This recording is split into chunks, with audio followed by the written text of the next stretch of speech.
Sorry, I didn't have it. And we're live. This is, I see yours. This is Monday, June 11th. It is 2018. It's 4:30 p.m. We are having a work session tonight, so we appreciate everybody that is tuning in as well. And we're going to roll right downhill. We're starting off with number 4, but we do have some proclamation of retirement for James Capps. Wow, this guy's been working for the city since 1540s. We're going to have some Mayor's Awards, National Fire Academy presentation from Chief Trexel, sweet, which brings us to number 4. Consideration of plans and specifications for the 2018 Central and Washington Street bridge repairs. Mr. McGregor. I have a pretty simple little PowerPoint. Oh, you put those on there. I put a PowerPoint on the computer. I didn't need to show all the pictures. Just an idea of what the plans are. This project is something that we have in the fiscal 19 budget, budgeted for $350,000. The Central Street Bridge, just giving you an idea, reference of what it is. If you would hit the next slide. There is some abutment issues that we have from some water damage. There's no structural concern with the bridge. We just want to try and take care of these issues now so they don't perpetuate into something worse down the road. I don't have a final cost estimate in front of me. I should have that by next week. I don't think there's another slide. I think I just put that one on there. But it's a relatively simple processes. There's some wing walls that need to be repaired, especially off the Dresser-Rand site. There was one that was leaning pretty bad. Essentially, that just helps with erosion concerns around it. But we will be going out to bid after the public hearing next week, since it's a fiscal 19-year project. Kind of let the work happen as it needs to. A little longer duration for the work has been kind of the process we've been going through. So if there's any questions, I can prepare them for next week. I think Stanley may be able to come down. You doing any deck improvements too? Deck improvements? Yeah. Not on this process, but I know that there was a dropped panel on the east side of Washington Street on the westbound lane. There'll probably be a change order of the project. Are you, what's this gonna entail? There will be some lane restrictions as they're doing some of the work. They'll have to go into the abutments and do some saw cutting and do some patching. You guys good? Good. Yep. Thank you, sir. Next, consideration of a permanent encroachment agreement with Tom Wolf for encroachment into city right-of-way at 801 Jefferson Street, Burlington, Iowa. Mr. Tislin? This is for encroachment on the east side of the building. A couple of years ago, Mr. Wolf got an encroachment for some stairs into the property. He has residents at this location on the side access, and then there's some commercial tenants on Jefferson Street. The entire building's 801 Jefferson, but his residence is on 221 North 8th Street, and that's where the stairs are located. Currently, he has the existing stairs into the building with a doorway access on that east side, and he's wanting to have a ramp for better access into the building, accessible access. So, as I stated, he was approved for an existing encroachment for the stairs a couple years ago, and this would just be amending that to include the ramp and platform there for better access into the building. Again, this is a dead-end street. That through street has been closed. There's very little pedestrian traffic here, but would maintain over 5.5 feet of clear sidewalk. You guys good? Mayor? Not on this topic, but if you're done with this one, just to go back on that last one. We had hired Stanley Consultants a little over a year ago to do an evaluation of that bridge work. So 3 of our council members weren't involved with that process. Out of that, we got a whole list of different items that were high priority, medium priority, low priority, things that needed to occur to get. They broke it out in time frame of years to try and get the things corrected. To try and piecemeal it like that throughout the next 5 years probably is more costly than to just get it all done at one shot. So that's the reason why we put the plans and specs together as one larger package. It is an estimate of $350,000 in the next fiscal year through general obligation / TIF funds. So I don't think that we have several council members who probably never saw that list of items that need to be accomplished and the potential cost estimate that would go with it. Would it be possible just to have that in a packet for the next time? I could do that. Okay. I'd appreciate that. Thank you, sir. So is there anything else on the number 5? Okay. Number 6 is a motion for final adoption of an ordinance repealing Chapter 122 peddlers, solicitors, and transit merchants, and creating a new Chapter 122 peddlers, solicitors, mobile food vendors, and transient merchants. Mr. Tisland, anything on that? No changes from the previous 2 readings. Again, primarily just adding in the definition and requirements for mobile food vendors. Those fell under peddlers before, and we've had more applications for those and wanted to be clear on what those required. You guys good? Okay. Moving through the proposed consent agenda. The first is a resolution approving nuisance abatements for various properties. And the second is a resolution approving the purchase of a temporary construction easement for 1211 Patterson Street, pen number 11-32-377-021 for the 2017 Patterson Street erosion project. Mr. McGregor. And item number 3 is also a temporary easement for Patterson. I don't want to jump ahead and do your job for you, but they're $1 temporary easements for the property owners that are adjoining to the Patterson Street project that we discussed last week. It's some clearing and grubbing will have to be handled on that on their property, and then some grading work. And so they understand that, and then they signed off for it's $1, but they did that work that normally we would probably pay them for. So. You guys have any questions on that? Nope. Thank you, sir. Moving right along. Number 4 is a resolution approving professional service agreement with Snyder and Associates for preparation of the ICAAP application. Mr. McGregor. Unbelievable. This application, or this resolution would approve an agreement with Snyder and Associates for a not to exceed $5,000 budget to prepare the ICAAP, which is Iowa Clean Air Act Attainment Program, which is a program through the Iowa DOT to help reduce emissions. What we're trying to use it for is it's an 80-20% match for a project in the future with Roosevelt, the adaptive signal system. And so in order to prepare that, we need to have emission calculations on how the adaptive system will improve traffic flow through the corridor and the emissions calculations that go with that. And so we don't have any of the expertise to do that. Snyder's and Associates has done several ICAAP grant applications in the past. I think it's worthwhile to award the contract to them to prepare it for us. And the application is due, I believe, October 1st. What's that cost? The application? What's the agreement?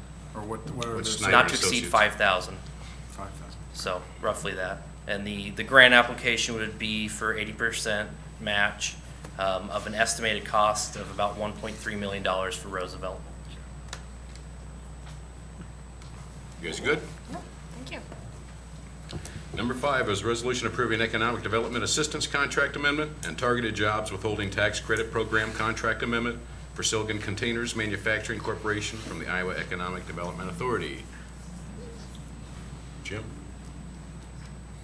Enclosed in your packet is a copy of the resolution. What you'll see is it crosses out the dollar figures for the project that were in the original project award that the state did. It modifies that original capital investment, qualifying investment down from the $121,400,000 down to $102,400,000. It's the only term that I know of in there that changes, isn't it, Jason? I was not aware of this. Okay. It's essentially just that their dollar investment amount changed. They need to adjust the contract with the state. We sign off on it because this is a pass-through for their job credits, that's based off of the investment. There's no other change. They met all the job creation requirements that were included in the original application. I think it's 120 that was in the application. And they've met that at above the weighted average that was in their original app. Okay. Do you guys have any questions on that? We good? Okay, brings us to number 6, resolution amending peddler, solicitor, and transit merchant license fees and adding mobile food vendors fees.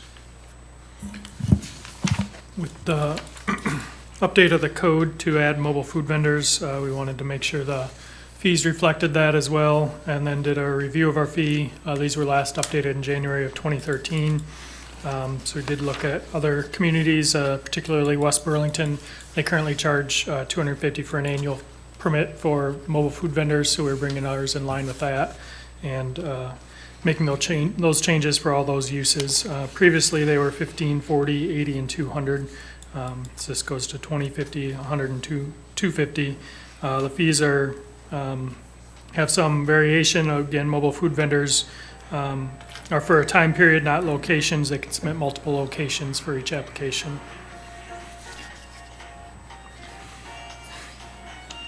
Sorry, that beat was really low. Go ahead. So that, yeah, again, this brings us in line for the annual permit with exactly what West Burlington is, and then increases our fees that haven't been increased in 5.5 years. Right on. Questions, council? Okay. We've got 3 hearings set for July 2nd. First is consideration of sale of a property locally known as 209 South Gunnison. Now everybody's coming out for it. I tried to tell you guys a couple weeks ago this was going to make somebody a phenomenal home. Anyways, we're going to sell it on the 2nd. B is consideration of plans and specs for the 2018 Tama Building Permeable Alley. And C is consideration of plans and specs for the 2018 Depot Wide Boxing. On to discussion items. Number 1, pool dome update. Where is it? There they go. Come on down.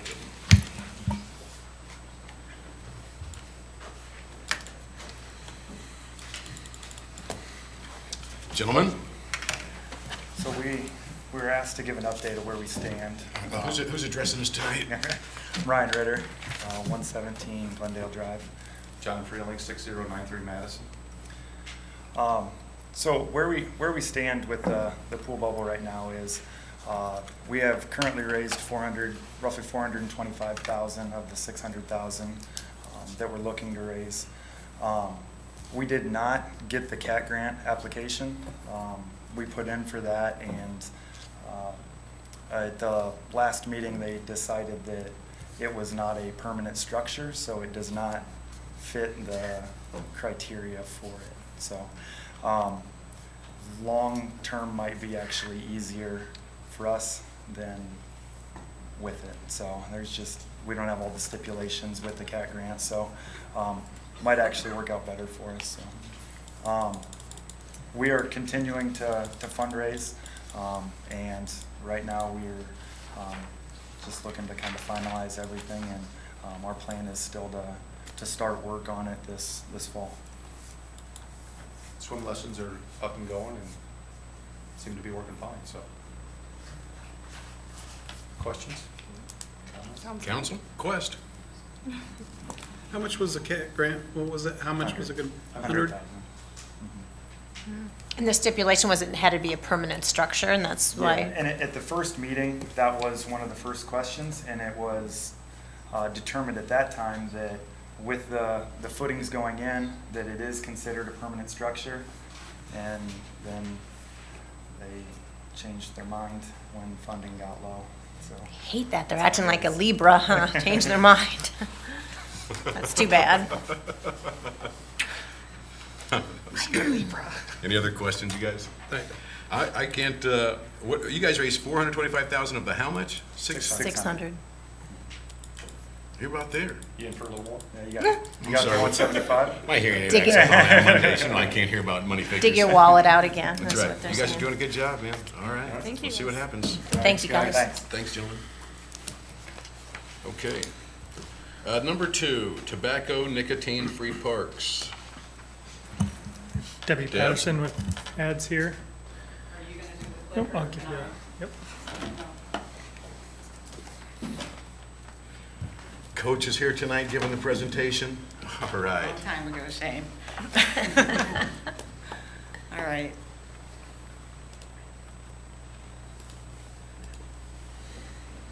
Yeah, just do.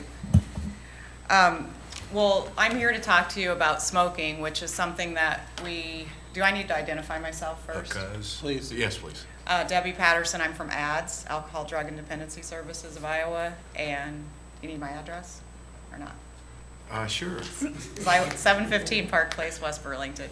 I just want to play by the rules. You All know, right. I'm a stickler. I appreciate that. Okay. I'm here to talk to you today about smoking, and you probably are wondering why, but it's still the leading cause of preventable death in the United States.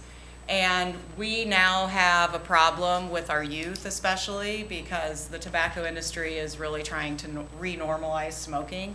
So I've been working with the Parks Department and the hospital, Great River. Our goal is to try to encourage people to be proactive in this endeavor, to try to make our communities safer and healthier and promoting public health. So that's kind of what I'm here for today. And e-cigarettes and hookahs are gaining popularity among our students, and they are in Iowa too. When I talk about e-cigarettes, I'm really talking about electronic smoking devices. That's what we like to call them. So that is really anything but be a vaping device or e-cigarettes, and I'll go into that in a little bit. I have just a real brief presentation. I'll try to go as quickly as I can so I don't take up too much time.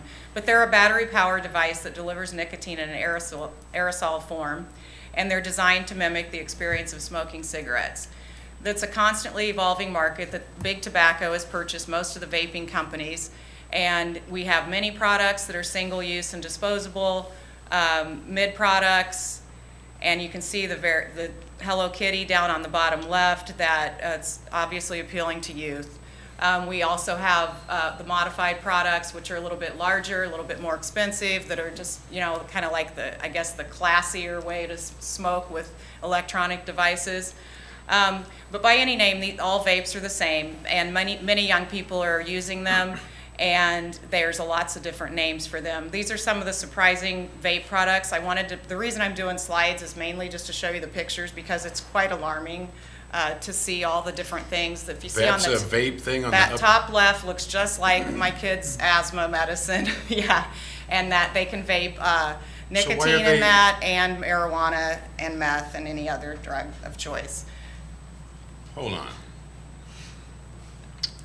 You can do other stuff in that, in the things. And Yep, absolutely. It's quite shocking.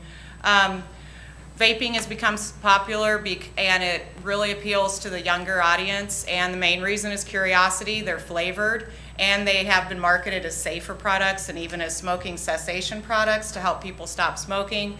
And they're marketing it that they're just a water vapor, but it is not water vapor. And also there's a way around the law. The Smoke-Free Air Act of 2008 made it illegal to smoke cigarettes, traditional combustible cigarettes, in public places. However, the vaping devices are exempt from those laws because the nicotine that's in these devices is not derived from a tobacco plant. It's a synthetic nicotine. So therefore, there's a loophole around the laws, and the Food and Drug Administration is not able to regulate. They are in the process of trying to do that, but we have to catch up. Don't you have to be of age to buy this stuff? Yes, you do, but they can be ordered online, and many youth are ordering them online. You can even get discounts on the products if you have an automatic delivery each month. So you get a 15% discount. So on the internet, our youth is being targeted, and there has been a 1,200% increase in advertising since between 2011 and 2013 for these devices. And 7 in 10 kids are exposed to the ads. We can't advertise traditional cigarettes anymore in magazines or on TV, but these devices are exempt from the laws because they are not derived from the tobacco plant.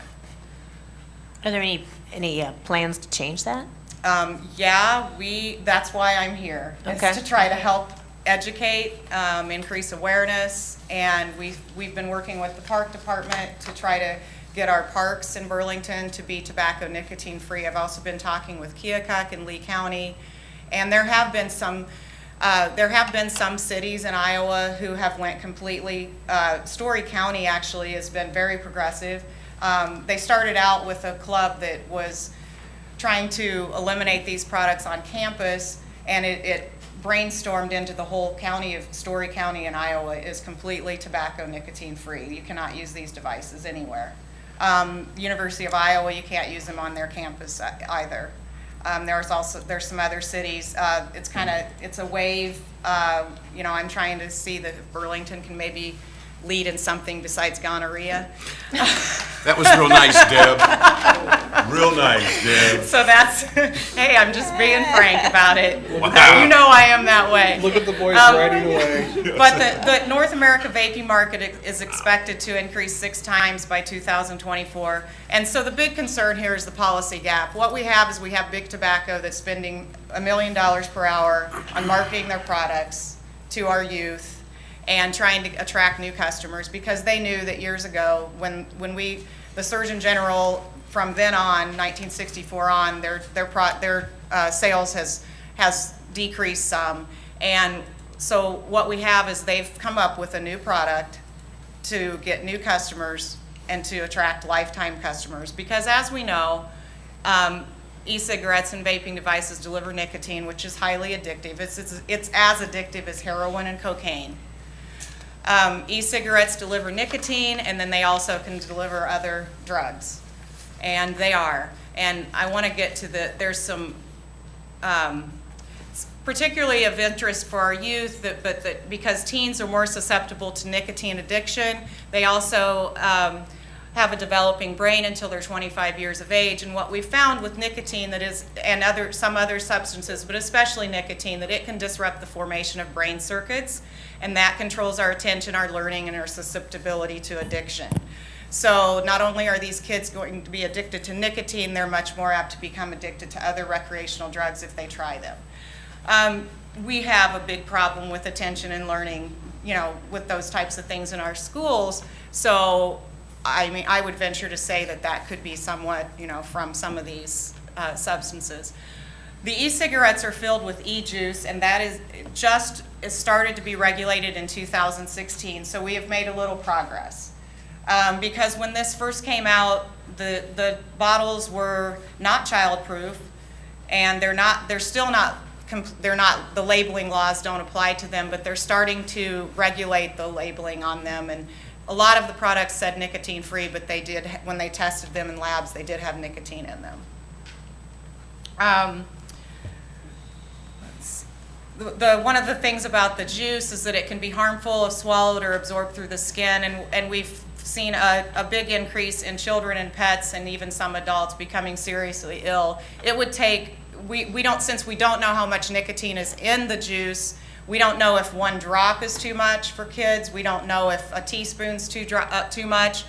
But with traditional cigarettes, we know how much nicotine is in them because they're regulated. So that's a concern, of course. There's been a huge increase in poison center calls related to e-cigarettes and e-juices nationally. You can see that from that graph. We've had an 800% increase in those. E-cigarettes do not emit just harmless water vapor. It is a chemical vapor, and anything that we inhale into our lungs reaches our brain in less than 10 seconds. And that means that lots of times when anything that we inhale into our lungs besides pure oxygen and healthy, room air can be detrimental to our lungs. Right on. And we know that. So when some of the arguments are that, some of the ingredients in these are safe to eat, and that is true, but we don't know the long-term effects of inhaling these substances or these chemicals. So Deb, when you say e-juice, is that last slide, that was that combination of all that stuff. They look like little eyedroppers, and they can be bought anywhere in Burlington at the vaping stores, or gas stations and whatnot, or ordered online. And, you know, we have actually, you know, 21, person has to be 21 to purchase alcohol, but we know that kids get it when they're less than 21. So we know that kids are getting this. And we see, you know, there's lots of kids that are doing this. So that's why we're trying to promote this for our parks, because we'd like to promote a healthy culture and have, instead of normalizing smoking in our city parks, we would like to be proactive and try to have a culture in Burlington that is role modeling health and good decisions. There's a concern about these inhaling the vapors, that it causes lung irritation. We're more susceptible to lung infections in the presence of cancer-causing chemicals. We've actually found that sometimes there's actually, there's a thing called popcorn lung. That's where there's a chemical that was used in manufacturing plants where they make popcorn, and it's safe to eat, but they found all the workers come down with this disease, this bronchiolitis obliterans, but it's popcorn lung is what we like to call it. It's much easier to say. So that's an example, and they've tested a lot of the juices, and this is in a lot of them. So there's one example where they claimed that it was safe, but it wasn't. It's not approved as a cessation device by the Food and Drug Administration. The jury is still out on that. Really, what most people end up doing is if they're trying to stop smoking, they use them and they become addicted to nicotine even greater, so they have dual use. This is the one that's the real amazing one. Can you spot the vaping device in this picture? Yeah, the one at the top. The flash? All of them? They're all of them. That one? That one, that's the vaping device. See it charging on the computer? Oh my gosh. What we have, those are called Juuls.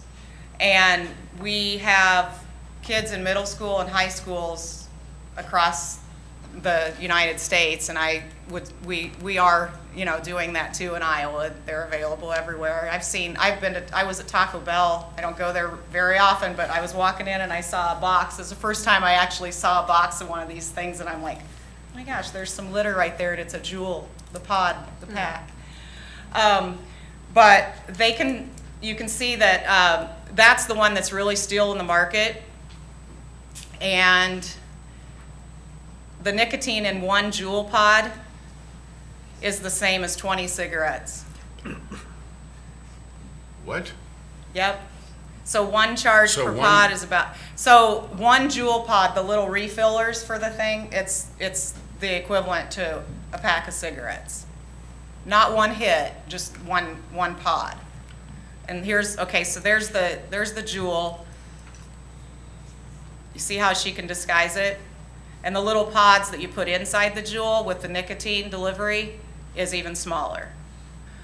So that's what they look like, the little colorful things. And they're in fruity flavors, cream brulee, Skittles, gummy worms, gummy bears flavors, and they say they're not trying to appeal to youth. So that's our call to action, and that's one of the things that I do under my work as a prevention specialist at ADS, is that we're trying to educate the consumers, we're trying to educate our communities, and so that people will be proactive in this, so that we can try to help make it healthier for our youth and prevent addiction.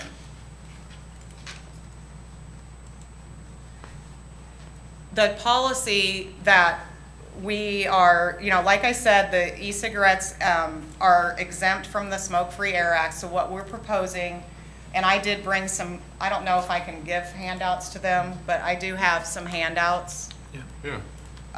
that shows you that the laws that would be, and I've talked with, I should have talked, but I'm not up by the. So you have to go to Mars to I'm have a not used to cigarette. this style. I'm more of a I've talked with the people in Story County, and I actually called the police department and talked with the Ames Police Department commander.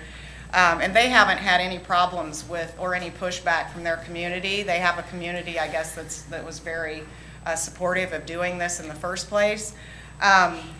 But what it's basically doing is so that when we go to our parks with our families, we don't have to have people vaping and smoking next to us. And I know, I don't know who that is. Thank you, Shane. Somebody should be ashamed of themselves. Unbelievable. so right now, people can use these devices walking up and down Jefferson Street or, you know, in the parks and whatnot. And so what we're proposing is just in the parks. And that would be with the exception of the Flint Hills Golf Course. So if you have any questions about the policies or I just want to say, other communities. I appreciate what you're doing. I understand totally what you're trying to go after. I'm just wondering, how do you make a park that's outside smoke-free? You know, what are we gonna get phone calls on the weekends, you know, to have somebody arrested for smoking out there? You know, I mean, I'm just saying, how do you regulate that? You know, unless you've got a community that is 100% behind it, I don't understand how that works. I can't, we've got a problem with people renting the park and forgetting that you're not supposed to drive on the grass, you know what I mean? And that just causes more problems, Right. you know what I'm saying? That's where I am. And my only other thing is that I try not to overstep. And I'm a habitual line stepper, but I try not to do that, and I just don't think that you can legislate good. And I think there's a fine line that you walk with that. I'm not into legislating outside. You know what I'm saying? I mean, I just think that parents just need to start getting after their kids a little bit more, but I totally agree with what you're saying, though. I just want that perfectly clear, but I don't. Do you want me to respond to that concern, or, because I do have an answer? Please do. Actually, it would be similar to open container law. If we can't walk, like, if I go to Steamboat Days Friday night, I can't walk down the street with an open bottle of beer. So it's the same type of enforcement where we're self-policed, sort of. We, you know, just like the Smoke Free Air Act, if we see someone smoking in a public place, we're supposed to ask them nicely to please extinguish that or stop smoking. This is smoke-free. So if it was in the park and someone was vaping and I was there with my, you know, family or something, I could say, could you please stop doing that? This is a nicotine-free park. And if they would resist, then of course, then we might have to call, you know, for help. But it's basically more of a, workplaces are doing this. They're changing their policies and having nicotine-free policies. Communities are changing. And so it's just, for right now, it's individual communities that are doing these changes. But that's what as far as enforcement, it would be like an open container enforcement type issue. I'm with you on that, and you know what, I appreciate your effort, but until it's illegal inside, and until you can get the smoking out of the casino, I don't see how we can make a park smoke-free. I just don't. I wish it would be so, but until that is done in Iowa, I don't see where we have an option. Okay. Well, it started out as, I remember before I turned 18, we could smoke in public places, in restaurants, things like that. And now that's banned. It went to smoking section and none. When I went to that. school, they could smoke at school and in the hallways of hospitals. Right. So, I don't know. Yeah, So I'm that old. I just think that as far as, you know, our parks and things like that, they are public places, and I think it should be the same as other public places where you cannot smoke. I agree, but it does come back to enforcement. So the big question should actually be for the police chief. It's what kind of enforcement issues? Do you see any enforcement issues with this? Right now, the smoking is enforced by the health department. Right. That's what the handout that I'm giving you, they're the ones that are the enforcers right now. What they say in Story County, the Ames Police Department said is typically if someone if an officer would be called, they would just come and they would just talk to them and educate them on the law and, you know, try to do some intervention as far as explaining to them their health. And then they would go ahead and So They the- wouldn't issue a citation for The health department is the enforcement. the Iowa Department of Okay. Public Health. And if we did this, That's this would what's remain the used. same, correct? All right. Pardon? This would be the same if we did this? No. It would be an individual policy, so it would be a little bit different, but that would be the person that, if there were complaints, that they would be referred to. The health department? Right. You can each take one, and then I need some back, so I'm talking to the board. I think a deal like this, though, ends up in the city's lap because it's gonna cause confusion. That was my comment. I am all for healthifying Burlington. I am all for being a leader.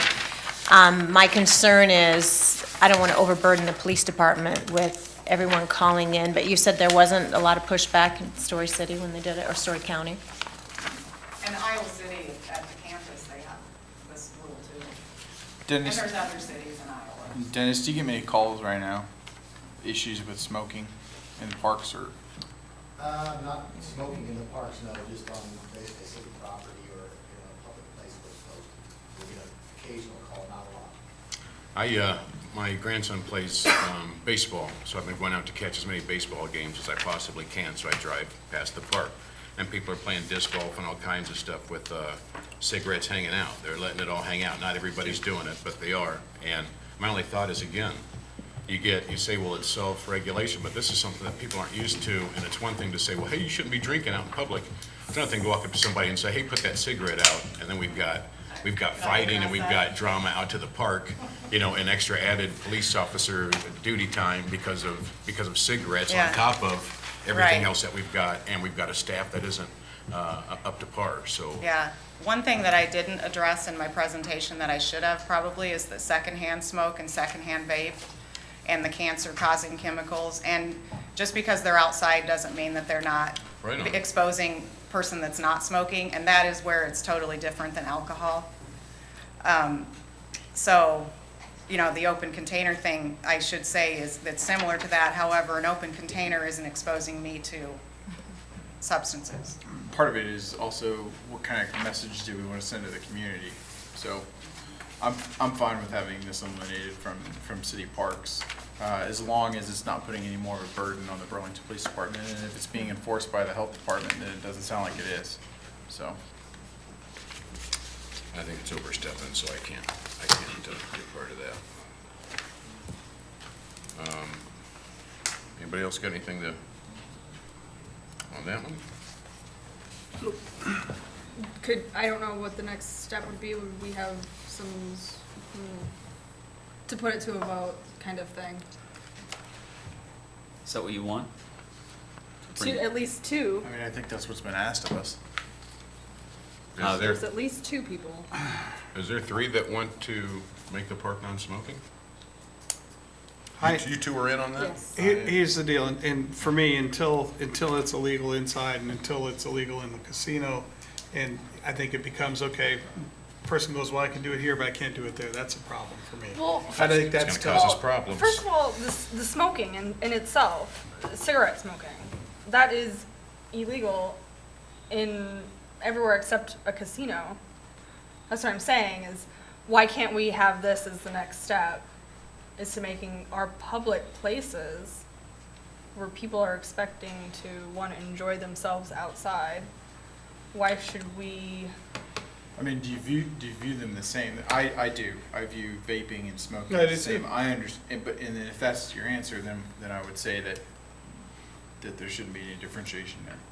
Right. So if to me, I consider them both to be the same. I understand they're different. I used But to be you a can- smoker. you I can- quit you can because of smoke- the side effect or You the can effects of smoke it, but- outside of a restaurant as long as they don't serve you food, but if you bring your own food, you can serve. I think it's way too complicated.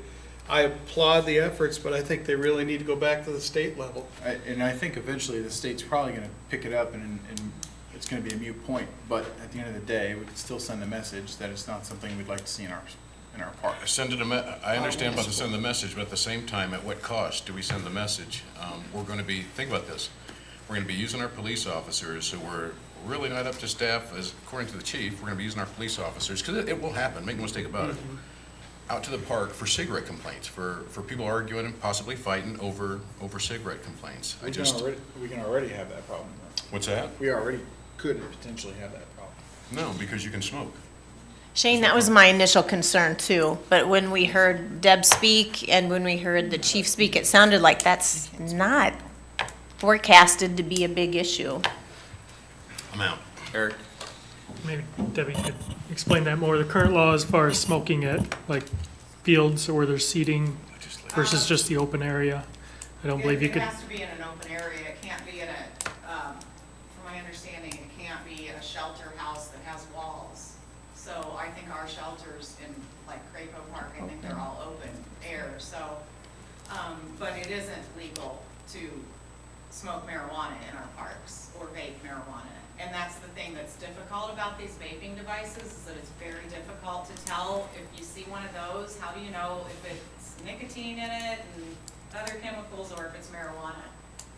So that's, they have done, in Keokuk at the Little League Park, they did go nicotine free. They've done that because they, just didn't think it was good to have that around kids.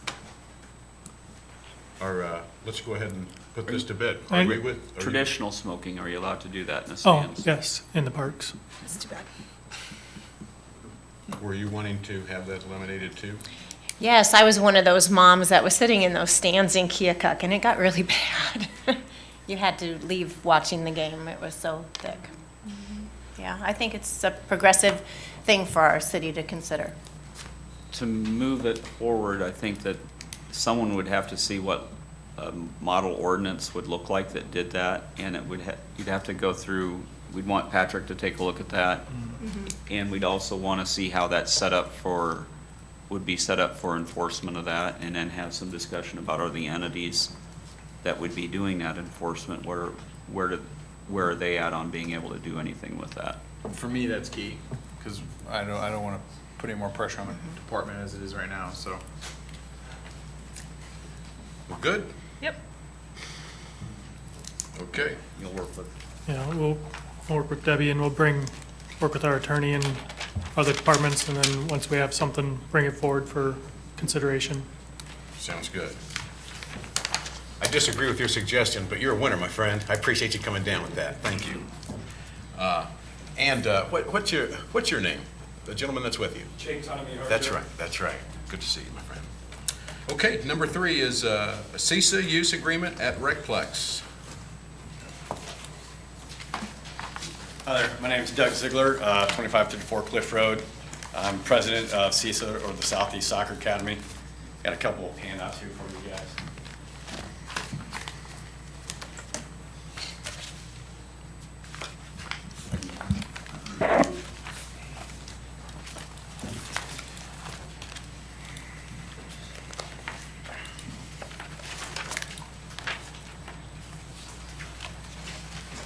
So we just want to take an opportunity to talk with you guys. I'll give a quick introduction to who CISA is and then talk to you kind of why we're here. Southeast Soccer Academy, we are the local sports organization that manages and operates all youth soccer activities in Burlington, and the majority of them in Southeast Iowa. You can kind of read our mission and statement. Basically, we're here to grow soccer in Southeast Iowa. Currently what we do, we have several partnerships with local organizations, local towns to manage their soccer operations. For instance, here in Burlington, we partner with the YMCA and we run the youth rec leagues. We hold them at the Recplex, but we operate them jointly with the Burlington YMCA. There's over 900 players that we service both in the fall and the spring. We also currently partner with Fort Madison YMCA as well and do the same thing. We provide some consulting down there and provide some coaching. They have a total of 550 players. We also partner again with the YMCA for the indoor soccer leagues that are held here in Burlington. And we just recently partnered with Mount Pleasant Soccer Association to help run and organize their youth activities in Mount Pleasant. So the next page kind of shows a picture of the Recplex in 2005. Why we're here today is to talk about a use agreement, a long-term use agreement to practice at the Burlington Recplex. We currently hold the majority of our events out there. We pay field rental, so on and so forth for these events. We hold several tournaments. And if you look at your map of the Recplex in 2005, you'll see to the left hand of your page there, kind of 3 faded rectangles there. That area there is where we currently hold practices for several of our teams. And that's where we're here to talk to you guys about getting a long-term use agreement to continue holding practices in those areas. Like I said, in 2005, you can see basically that's a non-irrigated area. It was just there. The Recplex wasn't even really using that area. Just recently, we've had conversations with Eric and with Kirk Danforth about continued use of this area for our organization. We've had some discussions about a length of a contract. We've discussed 3 years, but it's our understanding for anything longer than 3 years, it needs to come to the city council. We're looking for a long-term agreement, basically a 10-year agreement. So we as an organization can continue to plan and grow as we have over the last decade and partner with the Recplex to continue to grow not only soccer in Southeast Iowa, but continue to help the Recplex develop. So I'm just going to go through a few things to show you guys kind of the economic impact of what our organization does for the Recplex and for Burlington in general. So besides the leagues that we hold that we mentioned previously, we hold 2 tournaments each year. One is the Burlington Monster Match. We've been holding that since 2009, I believe. 2009. The last year we had 151 teams.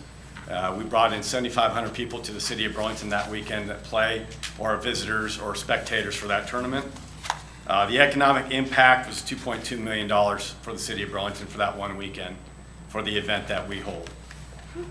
Just to give you guys some idea about this soccer tournament and the next one we'll talk about, we are the organization affiliated with the Iowa Soccer Association, which is the governing body of soccer in Iowa, which is also part of the U.S. Soccer Association, which is the governing body of soccer in the United States. So we are the only organization that is capable of holding this event in Burlington because we have that affiliation. So the teams that come to this event are affiliated with their state organizations. You guys are connected? Yes, we are connected. So we're just trying to show a little bit of what we try and do to help the community by holding this event. The next tournament, or the next page, you'll see what we actually pay, the economic impact of what the Recplex brings in itself. Now, 2016, 2017 were very similar. The gate revenue of spectators coming in was close to $6,000 in 2016. 2017 was roughly $6,800. Concessions varies from year to year, from $12,000 to $15,000 a weekend. And then we also pay field rental, which is roughly $4,200 a year. So, you know, we vary from $23,000 to $25,000 just for that one weekend that the Recplex generates in revenue. Recently, we met with Chamber of Commerce, Jason Hutchinson. We met with Gary Hoyer with the hotels, and there's been a lot of discussion about trying to increase hotel revenue in Burlington to bring people to Burlington. As a direct result of those discussions with those guys, we decided this year to hold a second tournament in the spring, and that was just last month. It was a great success for a first-year tournament. We had, at that point, 73 teams. Once again, the projected revenue from that, the economic impact to the city of Burlington is $1.1 million for the 3,800 spectators and players that came to the city of Burlington. That was a nice one for the first. It was, so the Monster Match, when we held that the first year, we had 71 teams the first year. We had 151 this past year.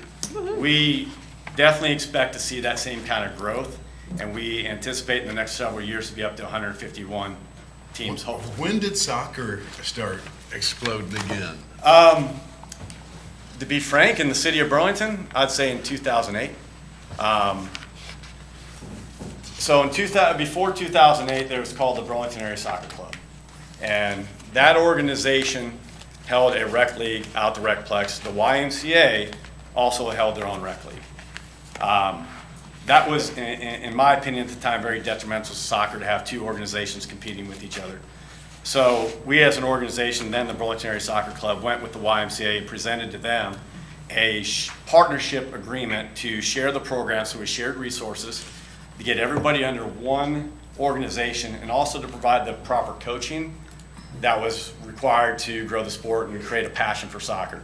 We did that, and that was very successful.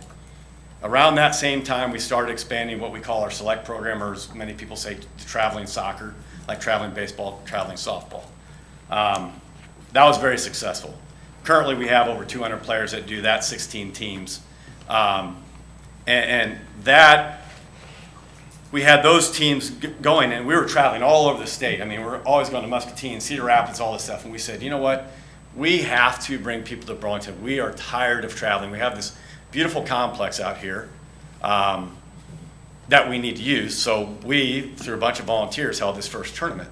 And because we did above and beyond what other tournaments did, for instance, we go out there, we decorate it, we do a lot of things above and beyond what other tournaments do, right? It's exploded. So that allowed us, and I know this is a long story here, but the revenue we generated from that tournament allowed us to hire professional coaching, professional staff. So we have a full-time director of coaches, Chris here, and a full-time director of operations, Ray Ott. That, Gentlemen? Yep. So they run our operations full-time. Once we're able to take that next step, you know, it's allowed soccer just grow and develop and have a proper organization that can be successful and provide the proper training to the kids. So that's kind of the progress that we've had. And the Recplex has been a big part of that. There's no question about it. You know, for us to have the success we have had, we've had to do a lot of investment in the Recplex. So I showed you that map earlier of the 3 fields that we're on. You can see that was a dry year in 2005. That was basically a dirt patch. I mean, so as we had the Y program come out, we held more events out at the Recplex. I personally went to Kirk at one point and said, hey, we don't want to be inside your facility practicing because it damages beautiful fields. You have this area up here to the south that nobody's using. Can you just mow it and we'll go up there and start practicing? They did that. We went up there. We put all of our practices up there, and we've been doing that since that time. We've kind of had this standing agreement that we go practice up there. They mow it, so on and so forth. So after we held the monster match for the first 2 years, we had a dry year. Those fields, we held games up there because we're so big. We had to grow. Those tournaments, those fields were in horrible condition. So we went out and we raised, I think it was $16,000 to put in irrigation up there. We donated the material to the Recplex, and they installed an irrigation system up there. So those fields could be playable for years to come. We also, a couple years later, because of how we're growing, once again, we did not want our teams to be in the Recplex, in the actual fenced-in area. So in the fall, we had so many teams and kids that sunlight was basically ending our practices earlier. So we, again, on our own, invested I think it was over $20,000 in lights to put in those fields that we're talking to the south. Right on. So in the last 9-10 years, we've invested $37,000 in the Recplex and asked nothing in return. On top of that, all the goals that you see out there at the Recplex, all the equipment we've purchased. Our first organization donated the original ones when the Recplex opened. Since 2009, we've also invested another $28,000 in equipment that the Recplex uses not only for us, but for other events that they hold. And then on top of that, field rental, we paid $78,000. Hey, we got you. So long and short, what we're here today is to talk to you guys. We completely understand that the Recplex is under budget constraints. We know they want to be profitable. We want them to be profitable. We are vested in them.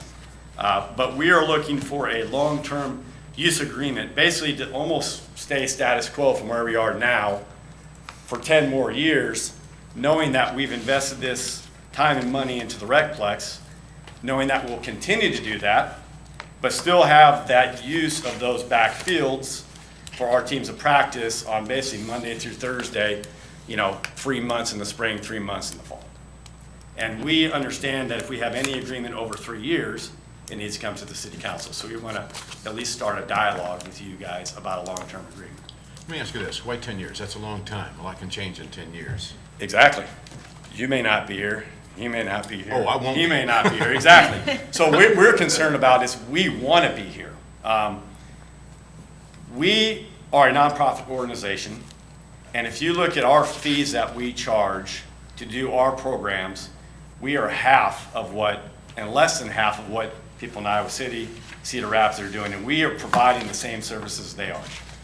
We know the economic stature or the demographics of Burlington is not the same as a lot of those cities, and we don't want soccer to be you can only play if you can afford it, right? So we keep our fees as low as humanly possible. And if we have to go out next year and pay field rental, and then next year pay an increase and more on and so forth, we have to continue to increase our fees. That impacts what our costs are, that impacts how many kids play, and why we want tenure is because we know the staff here, you guys may not be here in 10 years, Kirk will not be here in 10 years, I'm assuming. We want to be here in 10 years, and we want some consistency from year to year to budget, knowing what our costs are going to be in the future, because we've hired 2 full-time staff. We want to continue to grow. We want to continue to bring events to Burlington. To do that, though, we have to have a financial model that we can project from year to year. So you don't just want priority over the next 10 years, you want to lock in these rates over the next 10 years? Yes. Hey, Kirk, does, if you don't mind, a couple questions for you. If these fields are locked up, and somebody else wants to come out there and play soccer, are they gonna not be allowed to do that? If I remember correctly, there's other space out there for them to be able to. Yeah, currently, they've got the field scheduled from. Can you come up here, Jeff?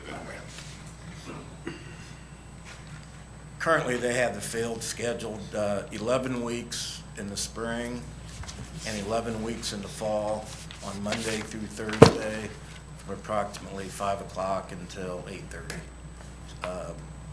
That's just the backfields, right? The backfield, that's what Doug's talking But about. is just the backfield. right, but my question is let's say me and some friends want to come out and play soccer and we pay our gate fees and get in, there's still a field available to us during this time, right? On Not the if front it's not side? scheduled, we don't allow any just drop-in Okay, usage. all right. It's gotta be scheduled. I'm good with it.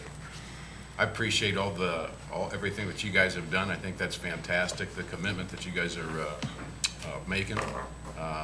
You got me when he said, hey, I want everybody to play, keep the prices Right. low. That was a smooth move, my friend. Thank you. That was nice. Yeah, I've got no. I got no problem with the 10-year agreement. You guys have done an excellent job. My one concern would be there should be somewhere a review of costs, maybe like year 5, something like that to make up, everybody has inflation adjustments, chemicals go up, that kind of thing. I think we have to protect the city somewhat on that. And I don't think it has to be exorbitant, but I think we have to be able to look at it, to adjust it, because 10 years is a long time. It's a long time. I definitely see the investment you've made in the facility as well, but I think we would need to have some wording there that we could review that. So that's just my. I think that's responsible, but we could have wording that everybody's happy with. Yeah. Yeah, I agree. I think just a review of the costs, I don't have a problem with you having the priority for 10 years. Just a 5-year review on the fees, I think is appropriate. Yeah, So- and we could, something like that, we could cap to the inflation rate or something. But we have to provide some protection that. Just put a percentage on it. I don't know, And currently, right now, we're not paying anything. right. Well, we're not to practice. We pay for light usage out there. Just for your tournaments and stuff. We pay field rental for anything we hold for any events. And so what we're talking about is basically just for the practices for our teams that we're basically not continuing to have any cost for that duration. And we continue to want to partner with the city of Burlington and continue to hold events out there. I got that. We like partners like you guys. I am in awe. I am in awe when I look at the numbers here on what the Monster Mash, the revenue that it generates. That is phenomenal. And I have been out to the Monster Mash myself, if you've never been out there. You guys do a bang-up job on that. I mean, they decorate, there's Halloween costumes, there's prizes. I mean, you guys really go And just Go to add all to that, out. the one we just held this past spring, the Midnight Cup, we played games under the lights. We spent $3,500 in fireworks. We had a fireworks show out there. Once the sun went down at 9 o'clock, because for us, you see, any event you go to can get tiring, right? And oh, we went to this softball tournament, this baseball tournament, let's try something different. We try and go above and beyond like that to make sure we have people come back and make it something they remember. The council likes to be notified when there's going to be fireworks so that we can just go out and make sure everything Okay. goes well. We So, can do that. Thanks, Doug, you guys are doing an awesome job. So I guess, what would be the, So just to clarify, the agreement they're requesting is 10 years for no fee. But What- that's for the practice fields. For the practice fields, yeah. What staff had presented had a fee. We do charge for a light cost Yep. for that, but we do charge other entities for practice out there as well, just so you're aware. Want to make sure everyone's aware SEC practices and plays out there, and they get charged annually. And any baseball team that comes out to fields get charges, but different dynamics for everything. So an agreement would be, I guess, a 10-year agreement for use of those fields on a priority basis, Monday through Thursday, with just light cost. Is that what you guys are? Yeah, that would was, say that that's was what in the we're- paperwork. I would say it's worth, but with the, I don't know how you want to word that for the 5-year. Review or You'll just have to figure out revisit. what the maximum limit for the, in 5 years, you're saying after that 5 years, is the gonna be. cost If we're gonna increase? cap that, if we're gonna cap Yeah, that, That would we- increase for, What's the cost though if they're paying, what's the review on cost? I don't know, I'm not following what you well, I think want. the review would be on the cost for the fees associated with the events.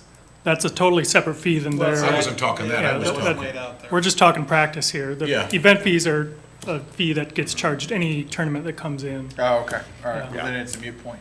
Well, and Well, quite we're honestly, taking care of the field. Yeah. That's where that's, Yeah, but they're not paying for that now, they're only paying for the lights. Right, no, I'm saying, I thought that's what we were addressing, is that the costs go up for maintenance of the field. Part of why this has come here is because CISA has been working with Eric and them to come to a proposed lease fee.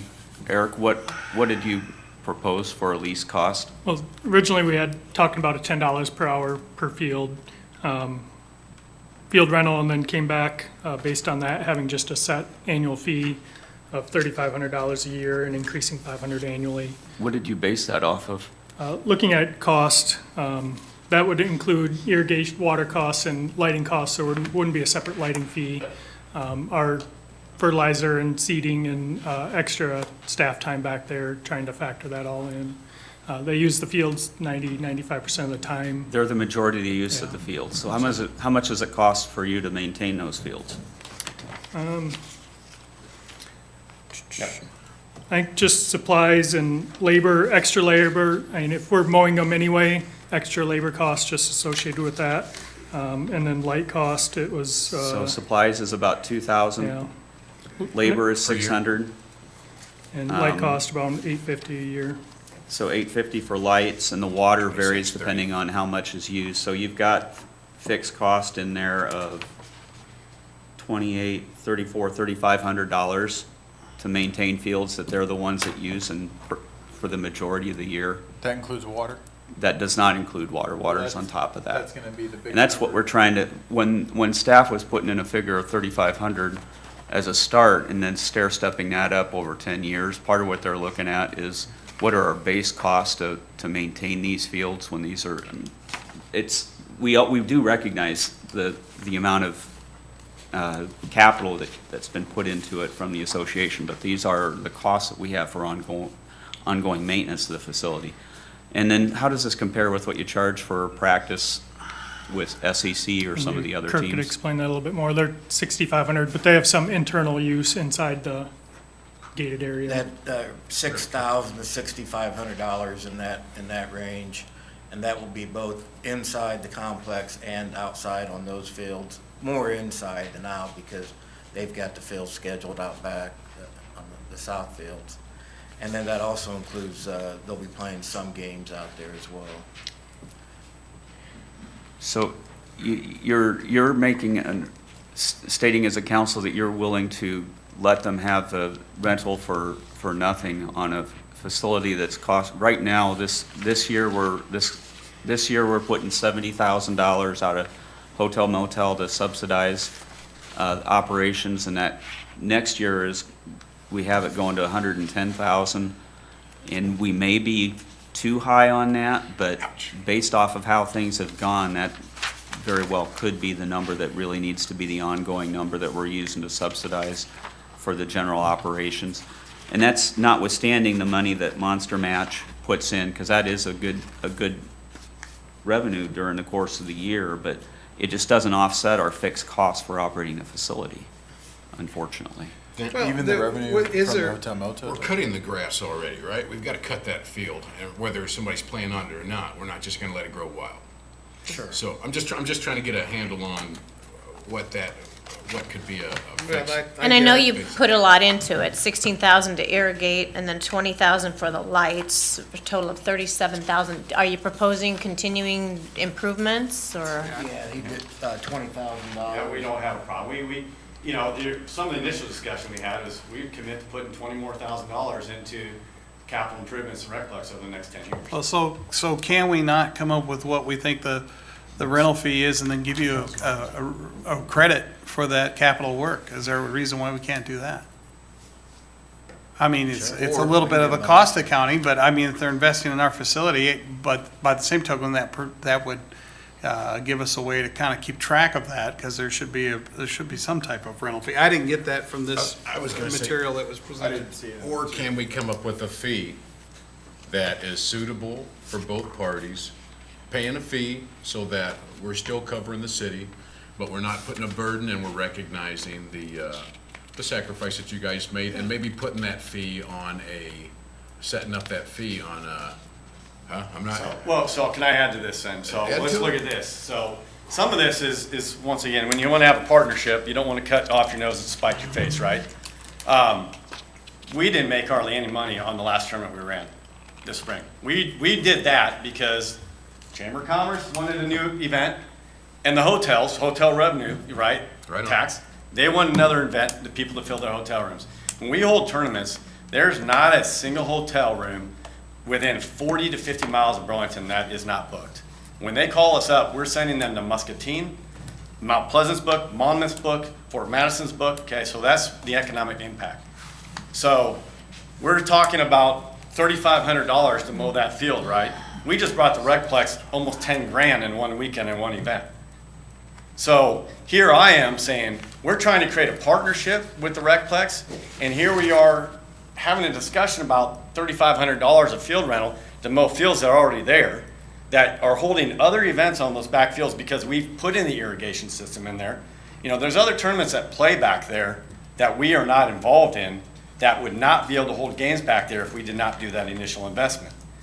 So I understand the budget concerns and I understand what we're saying about how it looks on paper, but I think we also have to understand that without us, none of this happens. And if we can't keep our teams and fees affordable, we don't hold two tournaments that brings over $3 million to the city of Burlington and brings in $50,000 a year to the Recplex. And on top of that, we have a program with the YMCA where we brought all the games from the YMCA to the Recplex. How much concessions are sold there, and what is the gate fee to bring 900 kids through that gate 8 weekends in the spring and 8 weekends in the fall? I guess it's 7 in the spring, 7 in the fall now. We don't have to do that. We're not bickering back and forth. We're just trying to come to a solution. I agree. That's what we're trying But to I do. want everybody to see the big picture. All right. I get it, Doug. I'm not sure some of the citizens get it. I I'm understand. really tired of them calling it the wrecked plex Right. and trying to explain, we gotta mow lawn and we gotta irrigate lawn, and so I understand where you're coming from. I'm not sure the citizens do. I mean, Doug, if you're, I mean, you said you guys are planning on spending $20,000 over the next 10 years. To me, that's a $2,000 annual commitment. You've proved And if we're gonna look at it, the challenge is this. the organization's proved itself. So as The far as challenge I'm is concerned, this, I don't Matt, see an we issue. think we need to put more lights on another field, to bring more events, to bring more teams here to grow these events, right? So we can give the city of Burlington $2,000, but that doesn't get us lights on another field. Right. So that's why we're sitting here going, we can commit to light another field out there so we can bring more teams to play later in the night, especially since we have a night tournament now. But if we pay $2,000 a year, there's no guarantee that that happens. I mean, for me, guys, it's $3,500 a year is an investment into something that has a return. So They've been a good partner, man. I'll tell you. Yeah. They've been a good I partner. agree. I'd like to see something. I would. personally, even though with that commitment, I still like just because there's a fee and that would be setting a precedent, sort of, you know, but, But you could, and, you But could, I you could will say, retro it back. let's get to our 5-year mark and see what those numbers look. I mean, I know you guys don't like the idea of a 5-year reassessment on the fees, but we have to be able to protect the city. So are you saying a fee on top of the $20,000 capital improvement, or is that capital improvement the investment that we're making? No, I think it needs to be taken into consideration at that time. what, you mean the 5-year mark? Is that what you're talking? Whatever investment they've made into the fields. Well, for right now, are you guys, let's talk for right now for that first 5. Are you guys okay with no fee, with I'm fine with it. Yes. peanut butter?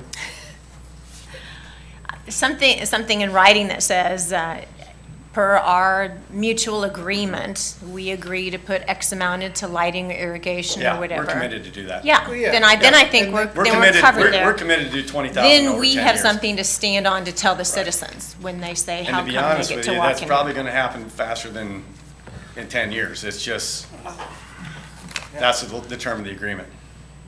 Just for the record, I used to play soccer with goalie, 2nd grade, so, All right. You're good. you know, I don't know if I should even vote on that side, you know. All right, so, okay, I'm into. With a 5-year, rehash it out with whoever's sitting up here and all that good Yeah, stuff. I think, Sounds I fair. think that's reasonable. And I like, you know, that's why I was saying that with your investment, you know, Let me it's ask in this one pocket question. out the other, so I mean. So if you we should spend the have it in 20,000 that. within the 5 years, can we also have it written in there that this extends automatically for the next 5 years? I can't say that. Why? Well, we're having a discussion, right? Hey, we're just We're talking. having a discussion on We're that. just We're talking here. about 20,000 over 10 years. Just basically having a lease and extending it if you meet the terms, right? So we meet the terms within 5 years, and that automatically renews for the next 5 years at no. I'd have to have some time to think about that one. Yeah. Okay, I mean, we're not gonna make a snap decision in Yep. 15, 20 minutes. But you're doing it, kid. You're doing it, kid. All right. You got the pros. That guy on the left, he's been flexing the whole time. I caught that. I would say I'm intrigued by that. The only cause for concern I would have is if there was any significant costs associated with the repair or the maintenance of that field outside of the 35. Well, I believe it's written in the preliminary agreement that we have that any damage that we did out there, we're responsible for. So if we're out there and some Sure. part of our organization comes out and drives their car on the grass, you know, and it's identified with us, we're responsible to take care of that. Yeah. Yeah. Okay. All right. All right. Thanks, Doug. Yep. That conversation wasn't so bad. Okay. Number 4, Cascade Bridge funding. Mr. McGregor. Good evening again. Hi, Nick. We received a letter from the Iowa DOT that they call it the South Main Street Over Drainage, which is the Cascade Bridge, is eligible for the city, what's it called? The state city bridge funds, up to $1.5 million. We need to tell them yes or no by June 25th, whether or not we will receive the funds. And order, or after, if we were to say yes, we would have to have a contractual letting within 3 years of October 1st, 2018. So October 1st, 2021 would be the date that we'd have to have it, a contract signed. For work to start when? As long as you have a contract signed, it would, Okay. by 2021, it would, your work could happen the next summer. So cost estimates on that bridge, I left it on my phone, for concrete was $6 to $7 million. And then for a steel structure was between $8 and $9 million. So after talking about it with Jim, I don't know where the rest of your funds are coming from to do the remaining amount. As I think Travis with Piper Jaffray did cost outlays on when we could afford it, and it was 2024. Well, those timetables don't line up with what this grant funding is in front of us. We have been eligible for this grant funding in the past. 2012, we turned down the funds. It was a little bit more of a dire straight year. We don't necessarily have the funds to be able to complete this. So I guess it's not a decision-making process right now, but my recommendation would be that we would turn these funds down. How much was the grant again? 1.5 million. 1.5. So by turning it down, we don't throw it away. We're still on the list to receive that funds. And this was 4 years ago that we received this same offer. And so they base it off of bridges that are of deterioration level, certain age. And so we would still remain on that list if we were to turn it down. Is that money on total reconstruction, or is that money for? Reconstruction. What was gonna be the cost to rehab it? I'm not sure. Okay. I think it know that was a number at $2 to one $3 point, million, I haven't but seen that in a long time. I haven't seen that estimate for a number. And that was done in 2012 for the rehab. The full replacement was 2009. And so we use inflation to base off what that number is today. And so it's hard to really understand if that price is what inflationary rates, it's a standard inflationary rate for engineering projects. But it's hard to know if that's a true estimate without having it going out and redone again. The only thing I remember from that timeframe with, when we looked at a rehab, the cost was I think within 500,000 or something like that, maybe that Of much these lower. funds. But the life cycle costs were more expensive on a rehab because it will be in a position where it needs to be rehabbed or replaced at a much sooner time frame than if you go through and put a new bridge in. And the weight loading was a lot less. So, I mean, it might be, you could have preferences one way or another, but long-term, that route was more expensive, even if And it on the has been front end you 6 could years get it since cheaper. that was Is looked there, at. 500,000. is there anything that can be moved around in the CIP in order to meet this timeline?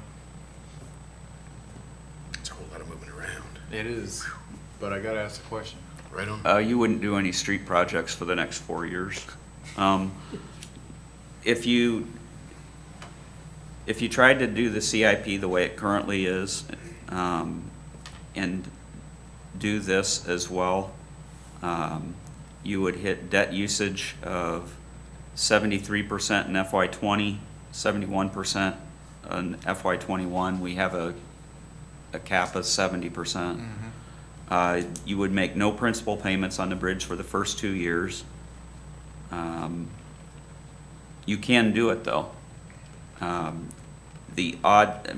Trying to make a comparison between that or waiting for a consideration to 2024 when we talked about having the flexibility to potentially consider funding this,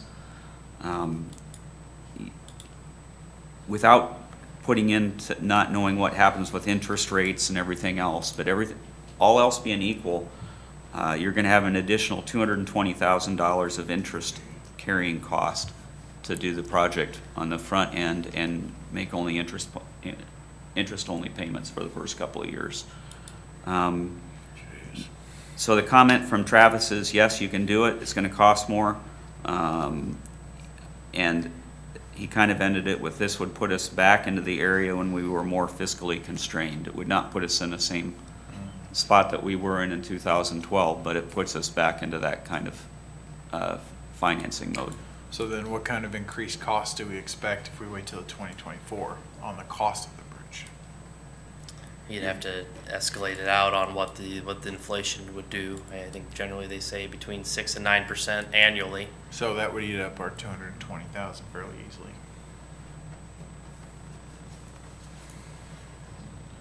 Right? Yes. So, sorry, were you done? Okay, so it sounds like to rehab it is considerably less cost-wise, but the But maintenance. the long-term cost of that rehab is more expensive than replacing it.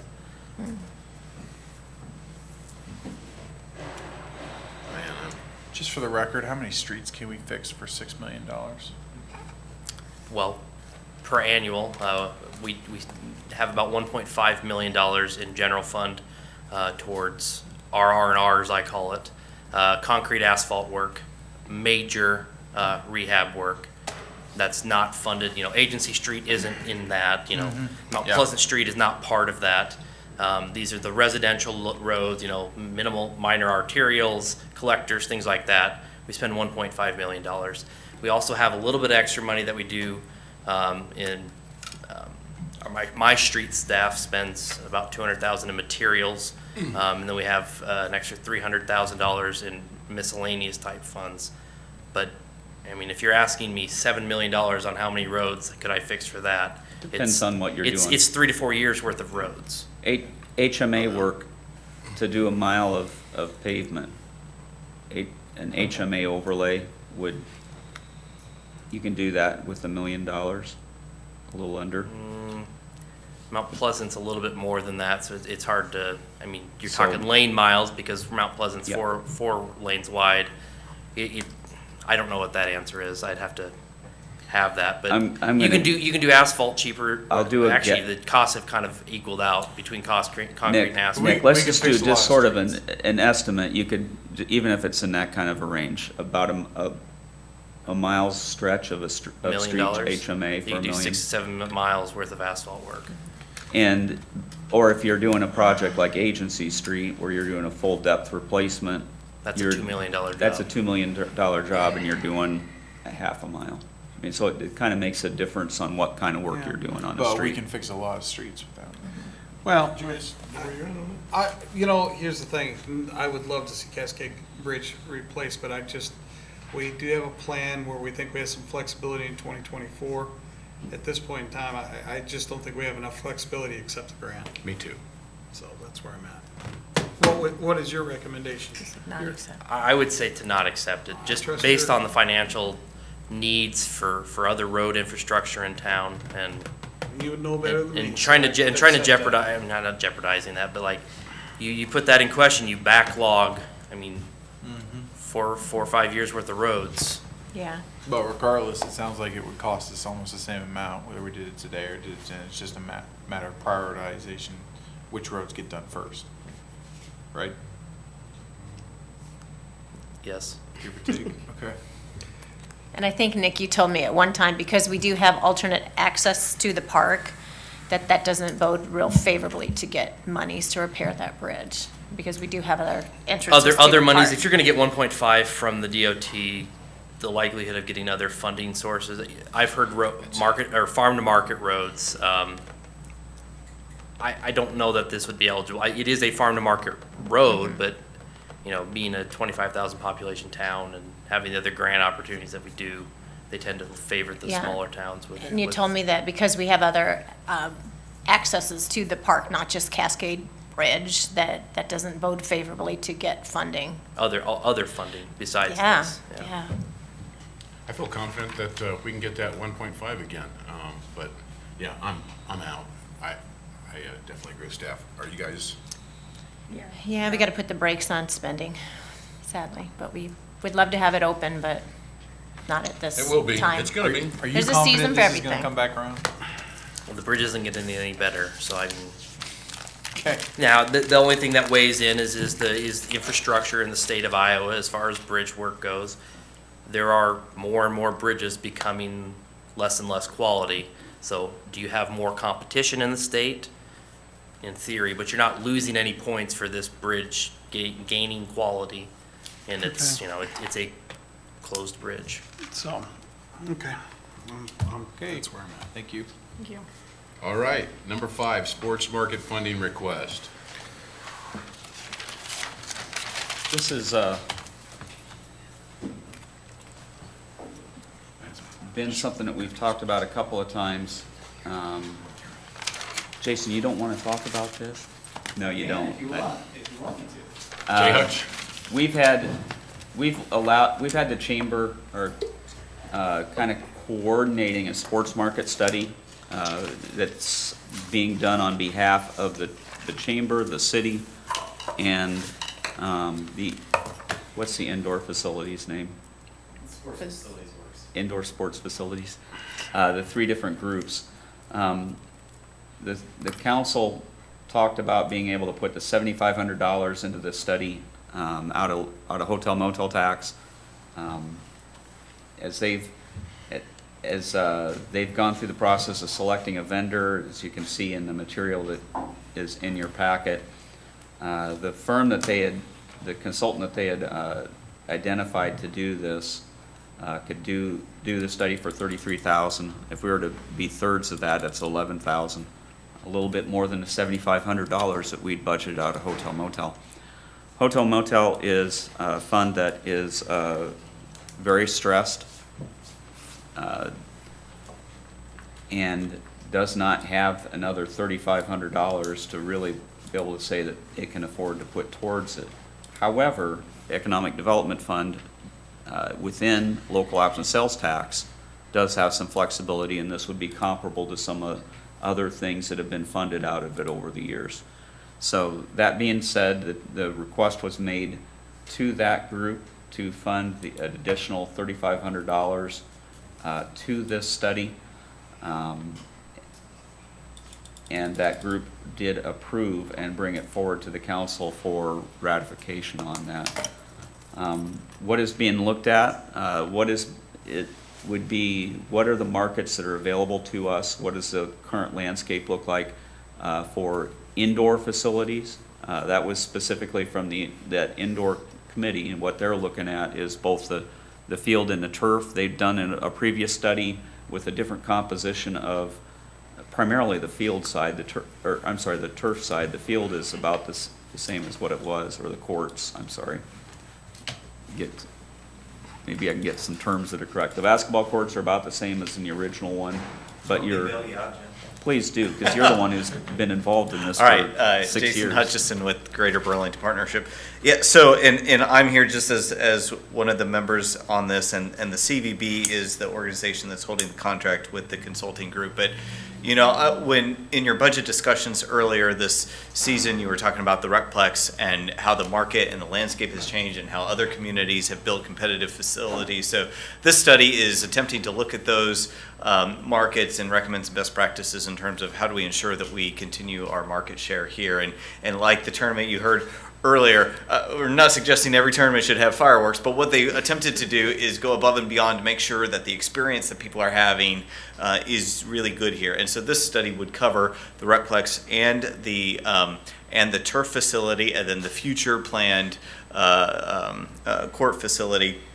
And then at your recommendation, and so the base level study came in, I think 22.5 or right in that range. And then I think last time we had talked about this with you, you kind of encouraged us to look at the operational piece. How can the Recplex and the indoor sports facilities have shared operations or collaborate on tournaments in the future and things of that nature? And so that operational piece then came in at an additional kind of $10,000 additional charge to that base level consulting contract. And so that's where the differential is between your original $7,500 commitment and the remainder then. So I don't know what pieces are going to be looked at over there. Some of the things that I've talked about, and I don't know, Kurt isn't here anymore. Eric is. Things that they've looked at from a staff side. Are fees appropriate? The gate fee, is that an appropriate thing? Should we be having a different mix of tournaments that occur with our facilities? Along with, are there some things that can be done collaboration-wise on various events that may be able to tag off of both facilities at the same time, along with the management component? Is there a way to do management on both facilities together that would make sense for for all entities? Does that kind of hit at the things that we talked about wanting to make sure that we got done? Mm-hmm. And I don't know if then you're on the Economic Development Committee. Yes. And with your the board or that group had recommended this being brought forward. Do you have any comments on Right. Yep. that? So we talked about that, and we talked about it for quite a bit actually. The Economic Development Committee, and yeah, there was some good back and forth, and I think eventually we got to the point where we realized that that committee and its funds, it's what you would call bank of funds right now, that it would be an appropriate use of the 3,500. So, and I stand behind that. So I don't know how you all feel about that. I think if we're gonna build a new, if we're gonna spend almost 10 million, Jason, 10, 12 million? Well, phase 1 and phase 2, we're estimating about 12 by the time everything's taken into consideration. If we're gonna spend $12 million on sports facilities in our area, it's best to know how to get the best bang for the buck. Yeah, and how to, you know, get each of those facilities to work well with each other and things like that. And I am not a big fan of studies, and I said that in the meeting, but it's this necessary evil, I guess. We don't have the resources to go out and look for that information ourselves, and fortunately for someone else, they figure out a way to do that, so. I agree with her. I don't like the studies. On something like this, I'd rather not leave it to chance, and we probably better spend the extra money. I'm gonna follow your direction on that. Yeah, I mean, I believe there's a need for it. That's why we're supporting the, some of the improvements out there in that area. To me, the most interesting piece is the operations standpoint. I think there could be some real gems there we might uncover. So I'm good with it. How's the son's baseball career going this summer? We don't have the MLB knocking quite yet, but he's still hoping. All right. He's 12, but, you know, big aspirations. Never too early to dream. All right. Okay, we're good? Yeah. Okay. Good. Thank Yes. you. All right, so that will be resolution of approving that. So we'll try to have that on this next agenda. Okay. Nuisance fees. Gave a handout before the meeting as well. Just wanted to review nuisance fees. These were last reviewed and updated in April of 2014. And as we updated our code a little bit, we're also transitioning to iWork code enforcement system. Wanted to kind of review where we stand and where we're at with the nuisance fees. So currently, there's 4 different administrative fees for nuisances, depending on whether it's the first or subsequent abatement on a property in a calendar year, and whether the owner pays prior to the city council assessment by resolution, or after the resolution certifying the cost to the county. Part of the discussion in 2014 was to increase fees in order to improve the compliance with property maintenance standards through the increased fees. The feeling that a higher fee may result in more compliance with property where owners would not want to incur such a high fee. So prior to April 2014, the fees were $30 and $50 upon abatement by the city, and $65 and $105 upon approval of resolution by the council. And those went to $70 and $150 upon abatement by the city, and $100 and $200 upon council resolution. So they went up significantly in an effort to try and curb some of the nuisances that were going on. Just general observation by staff, not a direct tracking on it, that we're hoping to gain better with iWorks is a better tracking system, but based on observation, nuisance staff, administrative staff, the higher fees has had minimal impact on repeat offenders and nuisance violations. These are typically out-of-town property owners or just vacant properties, properties that they're basically going up for tax sale or tax sale investors. So haven't seen that impact that we'd hoped or had been hoped with the increase in fees. The majority of calls or complaints that staff receives on an abatement when someone gets a letter saying you owe this amount is that the letter requesting payment of the fees is that there's an administrative fee at all. So they're just complaining, why don't you just do this for me? Basically, just a service the city should provide, not necessarily the amount of the administrative fee, but why there's an administrative fee at all. And then they don't want the fees to go on their property taxes. So they're less concerned about the difference between whether they pay before it goes to council or after. It's more, I just don't want this on my taxes, and why is there administrative fee at all? So the savings between payment before and after council resolution does not seem significant in those conversations. So part of this coming forward is we're transitioning to the iWorks code enforcement system. We feel it'd be more efficient to maintain fewer fees associated with the nuisance properties. So doing away with separate fees for payment prior to or after council, and either having one flat fee or a first and subsequent fee. This would also reduce time spent on nuisance payment letters for staff and confusion about the amount owed by the property owners. So I guess just in our opinion, based on our conversations with people that call, it's less concern about, oh, I have to pay $30 less or more if it goes to resolution.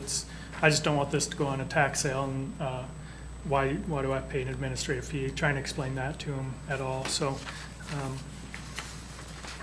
that was kind of the discussion. Just for example, Tabitha got together, this is May's nuisance abatements. These are how many letters we send out, just with how many you have to pay, and we have to figure everyone, whether they're paying before or after, and what that amount is. So it is a time-consuming thing on our end, but also then being able to track it in iWorks would be simpler if we just had either a flat fee or a first-time offense, second-time offense, whether it's paid first or second. So we hadn't done much looking at other communities yet, just wanted to see what council's thoughts are before we do anything or bring forward any recommended changes, or see if you have recommendations.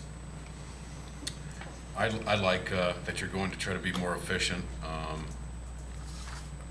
I've got no issue with it. It goes right along with kind of where we were, or where we've been for the last few years, where we've been trying to go, so I've got no issue at all. Council?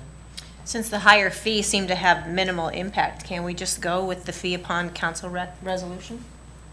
Have that just be the flat fee? That'd be up to you. Talking about fees, right now we have 4 separate fees, just getting that down to whether they pay before council resolution or after. It doesn't change the fact that we've abated a nuisance and had to process that property, and then tracking in our system. It'd be easier if it was $70 for first offense, $120 for second, or $100 and $150, or whatever that is. As long as, But right. just maintaining in our system 4 separate tracking records going forward is looking to be difficult, but not to say we can't. Council? I'm good with what recommendation you'd like to make, Eric. So you're gonna be working with this system, so we need to know, but I'd be all for making the fee code a little simpler for both staff and for people. So this was, we went to a tiered structure, at least that penalty, the higher amount. Was that done like 3 years ago? April 2014. And what was the purpose behind why that was done?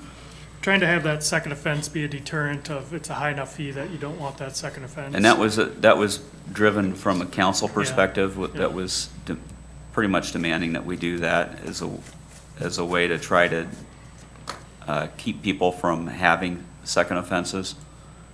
Has it made any difference? And I'm sorry, maybe you addressed. Yeah, not significantly on our end. I mean, we're seeing the same, you see the second offenses, and it's either derelict property owners that are out of state or out of town, or properties that have gone abandoned. It's, I showed them, this is May. It's the same people every, I guess, last couple of years that are having the same properties be second offenses.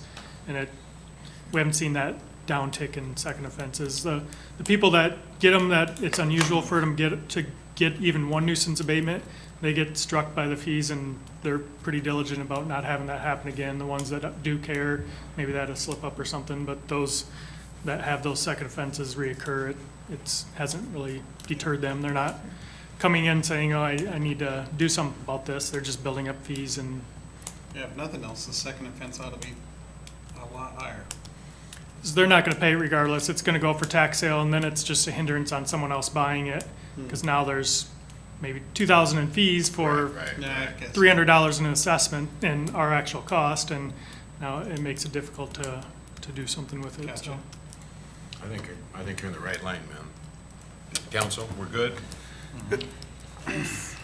so we'll bring something for, might not be next meeting, but the following meeting on some options. Sounds good. Okay, number 7, garbage.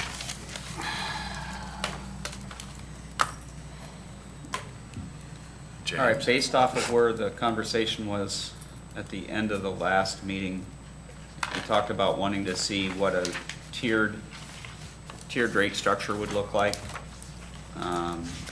and still allow for garbage bags to be used. So, in your packet, just to put in perspective of where some other communities are, Davenport, Muscatine, West Burlington, Fort Madison, Keokuk, Ottumwa, Cedar Rapids, Dubuque. And this, the information that's in there is what Don has provided at previous meetings. The breakdown of what the different places charge for the base, 35, 65, 95 gallons, depending on who they provide, what they have, allow for, whether they do or don't allow the extra trash tags, whether recycling was included, and then to give that overall fee on the right that I tried to do for comparisons. Comparisons are kind of tough because every landfill has a different tipping fee.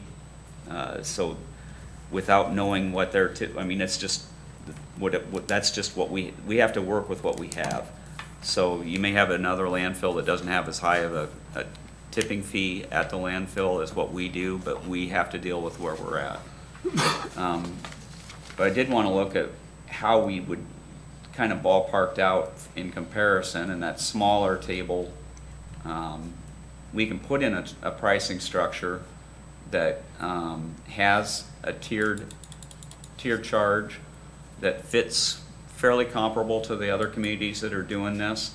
You can see for the other communities, you got all kinds of different philosophies over what is being offered. Some are offering only the small container, some are offering a mid-sized container, some are offering only the large container. Some of them have a flat fee structure, some have a very aggressive increase in prices. And then others are just a fairly small variance between them. So there isn't a right or wrong approach to how you do this. Everyone's done it a little bit differently. Something that I would note with how our current pricing structure is set up with what our fee is for a 30-gallon container and then the $2 tag system. Most folks who have a significant amount of garbage, or, well, I don't know if I should say most, well, maybe I should. Well, just You speak don't from have- your experience, Jim. There aren't many people who they pick up that leave as many tags as I have as much tag garbage as what I do. Is that fair, Don? Yes. That's fair. Majority of those who do use that much garbage will use another hauler with a 90-gallon container out front, because it is cheaper to have that 90-gallon container than it is to pay the tag fee. So to some extent, we've got a system that there are other alternatives that are ways to work around our pricing structure currently. So if you change the pricing structure to get more to where you're not forcing folks to other market competitors, you can potentially see a different stream through our system. It doesn't change anything about what goes to the landfill. But with that in mind, trying to look at what does it make sense for a tiered pricing structure between the different areas. And I looked at the 15, 17, and 1950 for the 35, 60, and 90. And I guess the main reason is we have a $2 tag. Once you reach a point of someone using one $2 tag in a given month, or potentially using one $2 tag in a given month, it incentivizes moving up to the larger container size. And we do have a desire to see that the larger container from the solid waste department, they would prefer to have the 65-gallon container over the 35, because it's ease of their being able to get the garbage out of it. You have less chance for things to get stuck in the throat of it. So having a pricing structure in there that creates a little bit of incentive to move to more of that as being the standard size container is preferential down there. That still provides the option for those who want to have the smaller container, because they never generate that much garbage flow, or it's an easier container to use. And you also still have that $2 tag system that somebody can set out that way too. Does it work for generating enough revenue for the lost revenue on tags? Because you'll still have revenue on tags, but nowhere near what we currently have. And then the increased costs to to cover the, putting on the, units on the back of the trucks, and then to buy all of the containers. I think it does. But this is looking at who's gonna go what size, and just an estimate. I put in here 35% of folks staying with the more the 30-gallon size, about 60% going up to, I guess 55% going to 65-gallon, and 10% going to 95. That would be close to what other communities have seen.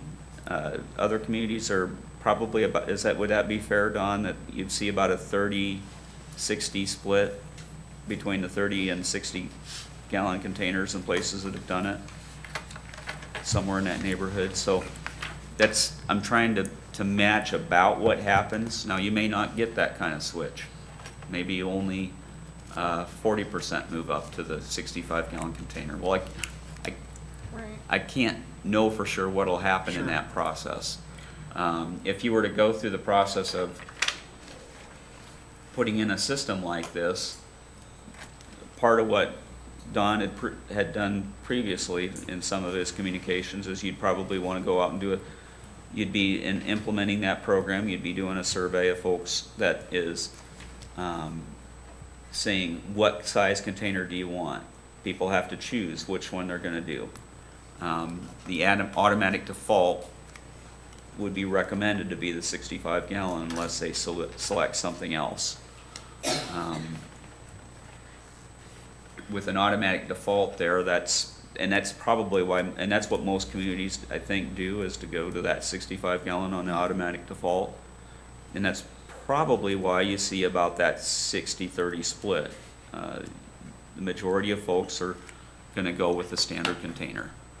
It's the ones who have a desire to do something different that are going to choose one of the other options. You know, what are the other fees? You know, I put there in the sheet the $15, $17, and $19.50, an extra trash tag staying at the $2.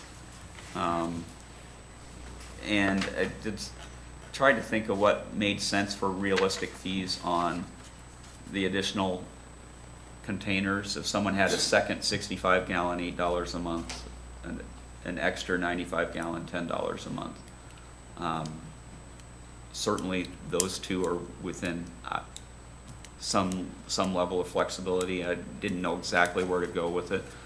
The only perspective I could think of on that, without doing a more in-depth review than what we'd done with other communities, the last town I was in, I think it was $5 for an additional 90-gallon.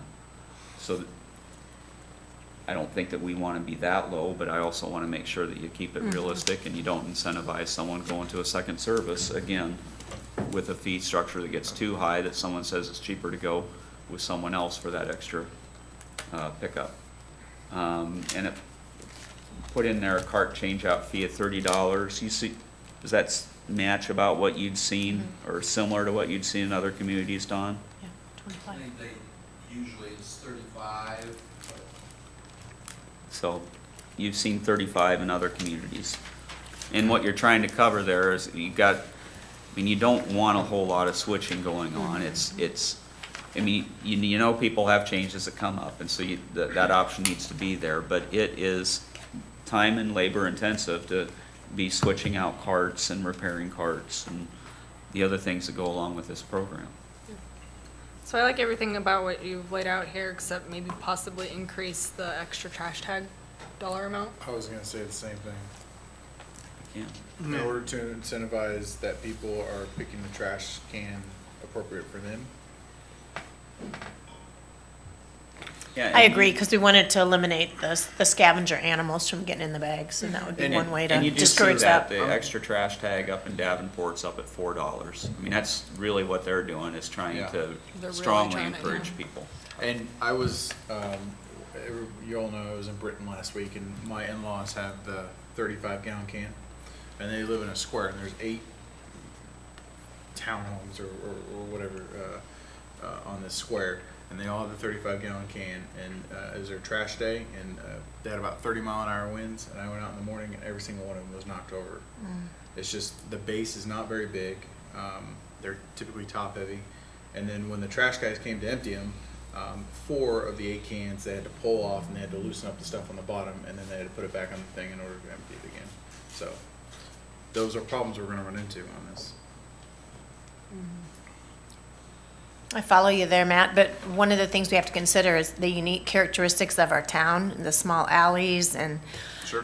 and the small garages that weren't built even for large automobiles or trash cans. So sometimes aesthetically, we're gonna get into a lot of 65-gallon, 95-gallon cans just sitting around when they could get by with the small one that they could tuck inside their garage. So I'm concerned that the larger can may not fit in some small garages or alleyways very well.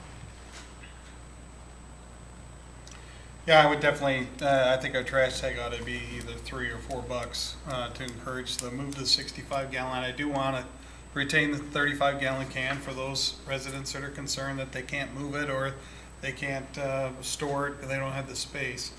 Then the big thing comes down to is the additional fee, the can, and whether where the fee structure is now. Is $2 enough difference to, you know, or should it be, you know, should it be $3 or $4 in between the cans?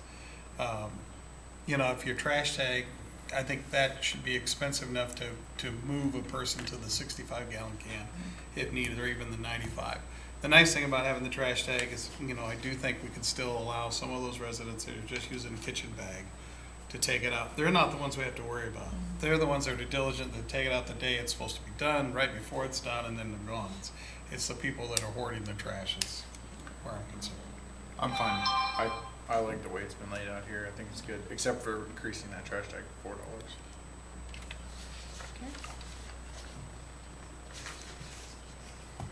And the default can will be the 65. Okay. But you are looking at, where are we at now on 35-gallon? We're on a normal trash can now, Jim, we're at 13 or 12, or what's this represent as an increase? So we're at, effective July 1, we're at $14.25. So it's a 75-cent increase. See, I'd like to see no increase for the 35. Would that be possible if we increased the fee that came in from the extra trash tags? If we went to 3 or 4 on that, would we be okay? I don't think there's any way to measure. There wouldn't be. 75 cents a kilometer. I like the concept. I am having some concerns with if our city's going, if this is going to work for us. I've talked to a few communities, and they're kind of similar to ours somewhat, but they're not newer communities, and this setup doesn't work for everybody. So this, obviously, we're going to have some type of hybrid of, you know, of this automated system. You know, how far are we going to be able to take this? Okay, let's even cancel that out. Here's my bottom line. My bottom line is, I don't think that the people that are using 35-gallon should have any type of increase. If we're going to do this, I want to do this not on anybody's back. I think we should be able to find a way to do this, and anybody that's not changing their service ought to be able to stay with the same number. Then everything else would make the adjustment. But on the 35-gallon, this is going to affect, even going up on that, it's going to affect, I know, it's just, I agree with what Mr. Renneria said last week. It's only 75 cents here, it's only $1.25 here, but for a lot of people, all of those things add up. And every time those little tiny expenses come, it's starting to hurt people. Well, and I just think we need to be super mindful of that. We've got a lot of elderly people that live in this community that are on fixed incomes, you know. Well, it I'm does follow concerned. the price increase in July too, so it's even 70, even though it's 75 cents, it's actually a bigger jump than that because we just increased price. So I understand what you're saying there. But don't overlook the fact that we have spent the last 3 months trying to figure out how to make this work so that we're not seeing a significant increase. I think a 75-cent increase is doing pretty good. I'm not saying it's horrible. And I'm still not saying seeing the that. progress in the program. So we can't tell people that their bills are never going to go up. I never said that we could tell people that their bills are never gonna go up, but, sometimes there's no getting around it. Sometimes we're implementing the increase, and here, we're implementing the I increase, so. understand that. Where we at, guys? Well, I think it sounds to me like the majority would like to see this be proposed with the change in the tags to $4. I agree with the tags Yeah. going up. Yeah. I think that's, has to be done. So Sorry, Jim. you're okay with, if we took trash, the 35 gallon, 14, I'm just trying to get this in my mind, 14.25, the 65 gallon to be 17, and the 95 gallon to be 19.50, $4 trash tag. Is that what you want? Or even, on the, 95 a little bit higher, but yeah, that's pretty much, that resembles where I'm at, yes. The problem is it would have to be significantly higher because the percentage of 95 gallon users is gonna be about 20% less than the 35 gallon users. So you'd almost have to raise that by about $1.50 in order to make up that difference. Is that right? I think we're gonna make some backs, well, we are gonna make some of that back in tags. We're gonna make some of that with, go jump into the 65.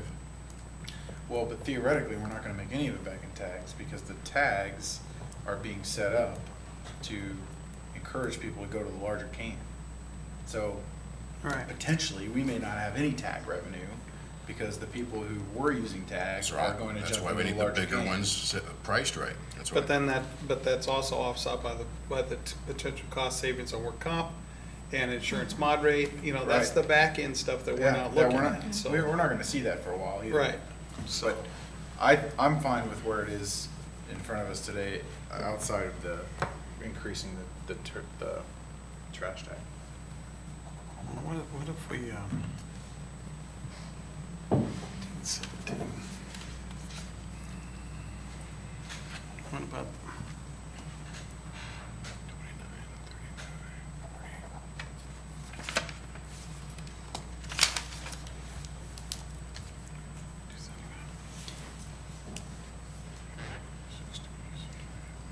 And because we don't have a way to track how many people are gonna have 35 cans, so you're not sure what your outlay is gonna be, so that's gonna be the I problem. mean, we may, I talked to Levine's earlier today, and I wanted to just kind of get as much information as possible.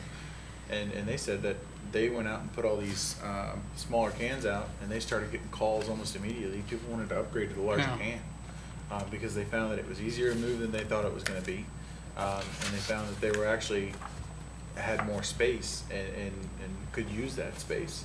So they saw a pretty good decrease in the number of 35 gallon cans that they had out there. Do you know, did they have a fee to upgrade? I don't know. I didn't Okay. ask. Okay. Don, any last minute words that you'd like to share? Any wisdom, my friend?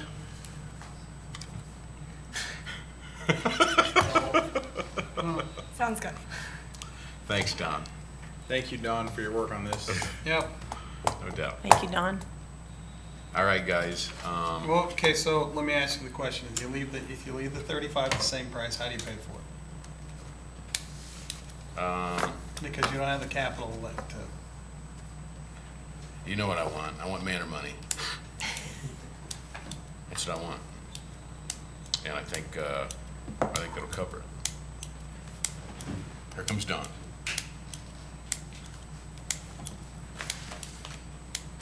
Couple of things. One is that in order to handle, whether you're handling the 35 or 65 or the 95, you'll have to have a cart tippers on the trucks. So even though they're using the 35, there is a cost associated with upgrading all of the trucks in order to handle the commercially made wheeled cart. Whether they, 35 should have to pay any of that increase or not, that's of course your decision on that. The other thing is we see a lot of 33-gallon cans out there that are what we refer to as snow coned. Sometimes there's a lid, many times there's not a lid. But they have bags that stick out and above the can, 2/3, Why are you 3/4 staring at the me way. right now, Don? Because you're the mayor. All right. And so they snow cone the can, the bags are sticking up. People are gonna wanna use a 35, and they're going to, with a hinged lid, there's gonna be a temptation to put as many bags in that 35-gallon can. I think Matt was commenting about some of the cans were crammed such that the men had to manipulate the garbage to try to get the can emptied. And it takes more time to, mess with the can that way. All the programs or all the websites that I looked at virtually said lid must be closed. We've historically said the 33-gallon can, the garbage should not exceed above where the lid should be able to fit onto the can. Of course, again, many cans don't have lids, and it's our fault because their lids fly away in 30-mile-an-hour winds and such, and they blame us for that. But these are hinged lids, so they'll stay on there. But virtually every program at every website I've looked at says the lid must be closed. That doesn't mean it's halfway open like there's an Oscar inside trying to get out. It means the lid is to be closed. So if they want to use a $4 trash tag, if that's what you want, to put extra trash on top of the can with the lid closed. That's fine. But the snow-coned lid is not going to be accepted. It will be left. And I think it's important that we just make sure that communication gets out. That's right. Right on. So, I do think there are a lot of people out there that will be able to use the 35 successfully. And because they're load generators, they may choose to do so because of space constraints. I don't think that they'll really be any easier to handle than the larger cans. But they may have special needs or requirements, space allotments that they feel they have to use a 35. And hopefully they'll be able to use those without snow coning that can. The lid must be closed. I had a gentleman showing me his property down up on North Hill, and he was actually setting it on a ledge, right? It's up above the shoulders. I'm not very tall, but I'm 5'8", and it was up above my shoulders, and he was expecting us to lift that down and then lift it in the truck. So even with the tipper, that's going to be a tough one, because and that's the kind of guy or person that I think needs to have those 35-gallon can option. Because in my mind, that after we eat this place, then we need to go see him and say, okay, no, we can't do that anymore, because we're still going to have a claim there, or a potential claim. So, do our rates go down? Semi-automatic? So, what do you mean rates go down? Work comp rates? You'll have, claims. I mean, our work comp claims, you would hope to have fewer claims. I don't know what that will mean for Fewer what we'll see. injuries. But, we kind of talked about, we had one major claim that cost close to $175,000 over the course of the last couple of years. Now, that does not get paid out of solid waste. The way our work comp is set up, we're Cash money. pretty much, I want to say partially self-funded. We have a stop loss. So all of our departments pay a pro rata share of work comp, and we pull that money into an account, and then as we have claims, we make those payments out of there. So if you have over the long run, fewer claims occur out of solid waste, that savings is hopefully spread out over everyone, because we change the overall allocation, that what we have to ask, we're able to reduce how much that is over time. So, I mean, even if I were to say, your guess on what happens with claims, it's not all saved in this area, but it is to the benefit of the community as a whole. Okay. So that's where I have a hard time being able to try to answer the impact. So what's the next step? So is this gonna be on the agenda for the meeting on Monday then, and we would approve this, and then you go ahead and have the firm, or the company come in, they send out the surveys, people send them back, and then they start coming into town and putting together cans and dropping them off, right? Yeah, it's something like that. Maybe not Monday. No, well, Oh, come on. It's gonna be quite a process. okay. So when can people start to expect to see cans in their yard? Well, I think I mentioned at an earlier meeting that the way I envisioned it and understand the process, I am assuming, are you gonna want a city logo on the can? I would imagine so. Right, so, Does it save us any money if we don't? I hard to think keep the track cost of a template is somewhere right around $650, $700, and that's the one-time fee, and then The overall And we can cost use of it the anytime. carts is gonna be $480,000 or so. But I think I said to the council that I think it was going to be somewhere in the neighborhood of up to a 4-month process before the cans would be in use. I almost think you have to have the logo on them to make it easier to track. That's ours, you know, even though it has a serial number. I thought I'd we were agree. stuck there. For that kind of cost? If you had said, oh, it's thousands of dollars less, then I would have probably considered otherwise, but. So how are we gonna pay for this?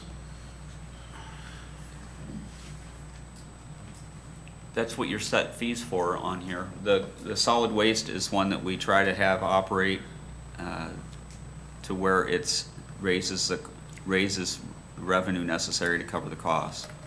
And you do have funds on hand, not enough to just cash outright purchase containers. They would most likely be something that we would finance over a 5-year process. So you do that initial purchase of those containers and pay for them over a period of 5 years. With what fund? It's just. Solid waste fees. The first year has some higher costs, because as you talk about outfitting the tippers and, putting them in the back, and the cost of the initial program, you probably have you might have $100,000 of expenditures additional in that first year that we need to cover, but there's adequate funds in there to make that happen. I would like to make one other comment too. Yes, please. Last time we met, you were talking about citywide cleanup program and maybe considering a change to that. I too would like to see a change to that program. To what exactly, I haven't figured out in my head how to do it. There's various options that are utilized out there in different communities to allow the disposal of bulky items, what I'll call bulky items, furniture, things. Some communities just identify or define a bulky item as something that doesn't fit into your trash cart. But there's various programs out there, and I could see having the carts in use, especially if people have the larger cart, larger than the volume they normally would use for just trash only, that many of the smaller items that get set out and unfortunately get torn up and strewn about by scavengers during citywide cleanup and make a mess for the community and make a problem for the individual household that set out just such a nice pile, and then someone comes through and tears through everything. Many of those items are items that are small enough that could fit in the cart over the course of weeks or months, and they wouldn't have to deal with that. And then the bulky item would be something else. And some communities provide a free pickup of a bulky item at a household at a certain frequency. Other communities have programs where you make an appointment and you pay a fee for the collection service for them to pull up to your place and pick up material. That makes it more difficult for the scavengers, of course. But I think that I would certainly want to explore, and I'm making you aware that I have a concern for the time it will take us to do the carts. To continue on with the citywide cleanup program as is, I think is going to be problematic. And so I'd like to explore the avenues that would be available to us. We're running an annual program, so our next pickup would be, our next scheduled program would be next April. So we have some time, but I do think the current program is problematic for a cart program. Yeah, I would agree with you on that, Don. I agree. I really like what Davenport was doing, and they eliminated it as well. They saved the cost of the citywide cleanup, and they went strictly to, I think it was a $10 or $20 fee. You make a phone call, you put everything out on the curb, and then you set an appointment, and they'll come pick it all up. That way we don't run into the scavenger issue. We still provide the service necessary, and I'd like to think that the $20 cost would cover the costs. Are you talking eliminating it? Modifying. Changing it to some other format. I understand, and I think that the scheduled pickup is certainly a viable option, or at least part of the concept of a citywide a cleanup program. But I think that probably a significant number of our customers who hardly use our current citywide cleanup program are not likely to be the ones that would call and prearrange a pickup like that. Now, maybe if it was a landlord or something like that, they might. So I'm attracted to the larger container concept and realizing that you have that space and utilizing it on a regular basis to eliminate many of the smaller things. And then someone had suggested, well, they like the idea of the drop-off that planning nuisance has had, where they've had large, like 20-yard containers sitting in a parking lot. People bring items to that for disposal. Well, for bulky items, there's a lot of people that don't have vehicles that can handle that type of thing. So the program would have to have some means and mechanism to deal with that. It could be, I think you used the word hybrid. You know, the cleanup program could be changed to have a number of parts to it that would enable people still to get rid of their material. It's just that. While you're thinking about that, if possible, is there any way we could try and create a grass or a lawn leaf vegetation sticks or something drop-off point? It's kind of like what West Burlington has, maybe out at the Armory. Well, I have two comments. One is that many, many years ago when I got involved, around 94, 95, when the city manager approached me and asked me if I would take oversight responsibilities for solid waste, one of the things the council at that time said was, we do not want you competing with the private sector for yard waste. One time, yard waste was picked up with garbage. It went into the truck, it went to the landfill and was buried with the garbage. The federal government came in and to try to save space in landfills, made it illegal to put yard waste in with the garbage.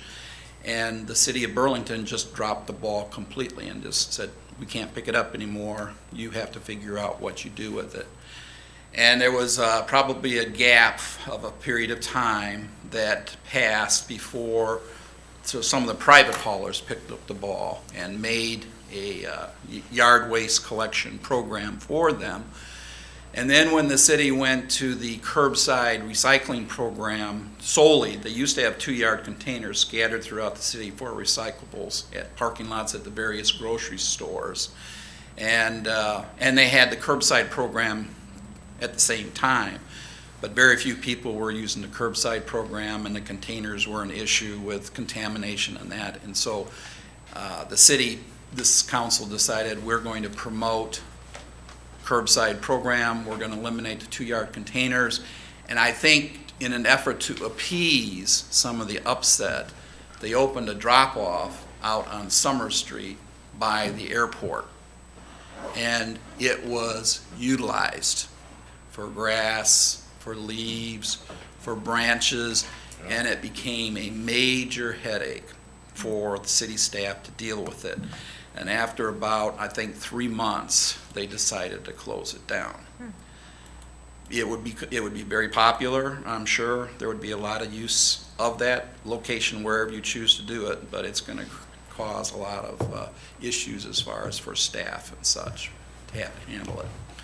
And the surrounding properties, the traffic, the litter, that's going to go along with that. You guys good? Well, okay, so, let's, because last time we were giving very clear direction, so are we okay with the rates that Jim has proposed? I'm not. I am. I want donut on the, nobody's down with that, on the 35 gallon? So You're you're, just gonna go up on the 35 gallon for the older folks? Yeah, some of you How much is vote that for- totally? So we've got the 75 cents and then the proposed increase for July. So what's the total increase? $1. it's a dollar. Okay, okay, So, thank you. it's a dollar total, it's not, it's Okay, not, 75. yeah, it's not, it's a buck more a month. I'm wondering if the 65 gallon isn't high enough, and I know equivalent cents here, but I'm wondering if the 65 shouldn't be 17.50 and the Maybe it 19 should should. be 20.75, which is a 3.25 split, and if you raise even if you raise your trash tag $3, to me, that's still the incentive to move up. But if we did that, 17.50 on the 65 gallon, 20.75 on the 95, leave 14.25 on the 35 gallon, not increase it, but increase your trash tags, $3. I know it doesn't sound like Yes. much, but I think if we continue to increase the price of those 2 cans, you're gonna see more people grab onto the 35 gallon cans, and then Could you're be. gonna see more people continue to do what they're doing today, which is Not A, if hoarding trash. not if we get the information out and tell them, hey, we're not Or picking up B. any more snow cones. I Well, guarantee you, if but- snow cones don't get picked up, they're gonna have to figure something out. Snow cone or not, I think it's just gonna continue to lead to issues. Yeah, well, what I want to come out of here today is where we're in somewhat agreement of rates so we can have staff move forward, if I- that's possible. I think the structure that's been presented with the $4 tag does a great job of providing the service while doing what we wanted it to do, which is the people that want the larger can pay the larger percentage of that. But Yeah, is we but- don't want to increase those 2 other ones so much that, Well, I understand that, but I mean, is $2 enough? Because $2, you're gonna, is that enough of a difference? Especially in the 95 gallon can, I don't Well, it's think, a you think it three- it's is? a $3 No, I don't think it Yeah, is, I don't no. think it is either. It's a $3 increase. It's a $3 increase over where they're gonna be now. Well, I mean, but they're getting a whole lot more space though. That's the, They're getting a double size. yeah, they're going from a 35 And they're saving on to- the trash tags. And like Don said, there's fixed costs associated with even the 35 gallon cans. So, yeah, I mean, I want to implement this program, I really do. Not, again, I don't want to see the 35 gallons go up a penny, not from this. I don't, we're changing the trash cans, understandably so. We're changing this program, I get it. It's not supposed to hurt the taxpayer. Not everything that we do should have to hurt them. And I just feel like I feel like we can find a way to make the 35s go at the same. And again, obviously, nobody's feeling it, but no, I've talked to a lot of people that are retired, and they said, well, our trash is never gonna go up. They don't have any problems, they don't have to worry about us snow coning. But, why are we having to pay more to implement this program? What did we do wrong? And, I agree, and it should be I don't like user, it. it That's should just be wrong. user-driven. So, and that's why I'm asking. I would be fine with the 35 gallon can staying right where it's at, 14 and a quarter, but I do think it's a price split of, if you went to 17.50, which is only 50 cents more than what was proposed, that's $3.25 difference. And then the 95 gallon can, if you did 20.75, that's $3.25. So maybe that should be just 21 bucks. So it's, regardless, that's not a whole lot when I you're know, thinking that's what I'm about, we're saying. jumping from a 35 gallon to, Right. you're hammering trash. I mean, man, you guys are just packing trash away. Well, So I mean, I feel like that, I don't feel like that's asking too much for those type of people, for the Furneaux, no offense, but, you could throw the Billupses in there, because No, I we understand were spending a ton of Don's trash tags. concerns too, that they're just gonna cram as much and then the guys can't get that out. Will they be notified that we're not gonna pick up your trash anymore? This is, you need to go They up got to a tags when larger people throw their own can, or stuff. you need to buy the tag, because I really want to incentivize people to recycle. And I think the manufacturers are moving in that direction. I mean, you can even buy shampoo now that doesn't even come in a bottle. It's just a cake. Seriously, so we're going to see less packaging. Seriously, not that Shane would ever need that or anything, but. Oh, that was nice. But I mean, the manufacturers are helping us, the children growing up, the millennials, they see the beauty in recycling, they see the positivity of it. I think we're moving in that direction, and I with Shane, I don't want to charge these people more if they're gonna move, but I don't want them stuffing the garbage in there either. Well, if the rule is a volume of 35 gallons and the lid is closed, we could leave a tag saying, gee, your can was difficult to empty. But, on the site, it looks like everything is hunky-dory. Because it's designed for I that know arm to people tip it, who not have- for you to have to claw it I out know of I there. have people who have talked about having their little kids and they set them in the can I and they saw say that jump happen. up and down. I literally saw that happen. And that, I certainly don't want to encourage that. No, and I know the trucks are designed for the 65 But that's going on gallon, now, though, Don. so. Yes. I'm just saying, they're kids jumping on them now. Yeah. So, it's not like going to the different trash cans is gonna affect people being lazy or disrespectful or whatever, you know what I'm saying? That's true. So, we're moving to this automated system to help, part of that process so that, I believe part of the problems we've had with guys is, hurting their backs, is trying to get that stuff out manually when, people are trying to cram stuff in. The bigger ones are the way to go. It's gonna be cheaper regardless. Okay, let's taper this off then, guys. Yes. Do you have 3 people for as is? I'm an as-is with the $4 Yeah. tag. Annie? Yes. That's 2 as is? Okay. Where are you at? Are you at the no increase at the 35 gallon? I would like to see that as low as possible, and I don't want to encourage more litter because we get the tags too high. I think 3 would be fair on those. I On a thought tag. what you just pulled out, man, I did. I think I would be cool with the 35 remaining the same price it is now after the price increase in July, and then a little bit more in the 65, a little bit more in the 95, and then go to a $3 tag. We could always raise it more if we needed to down the road as far as the tag goes, but I do agree with you. The pushback that we've had is some of the elderly and the low volume trash generators are saying, why am I being penalized? The higher volume trash generators are looking at this thing, and I know I'm looking at it. I'm loving it. I'm saving money. Loving it. And so but I do think that we could have a little bit more split between 35 and 65.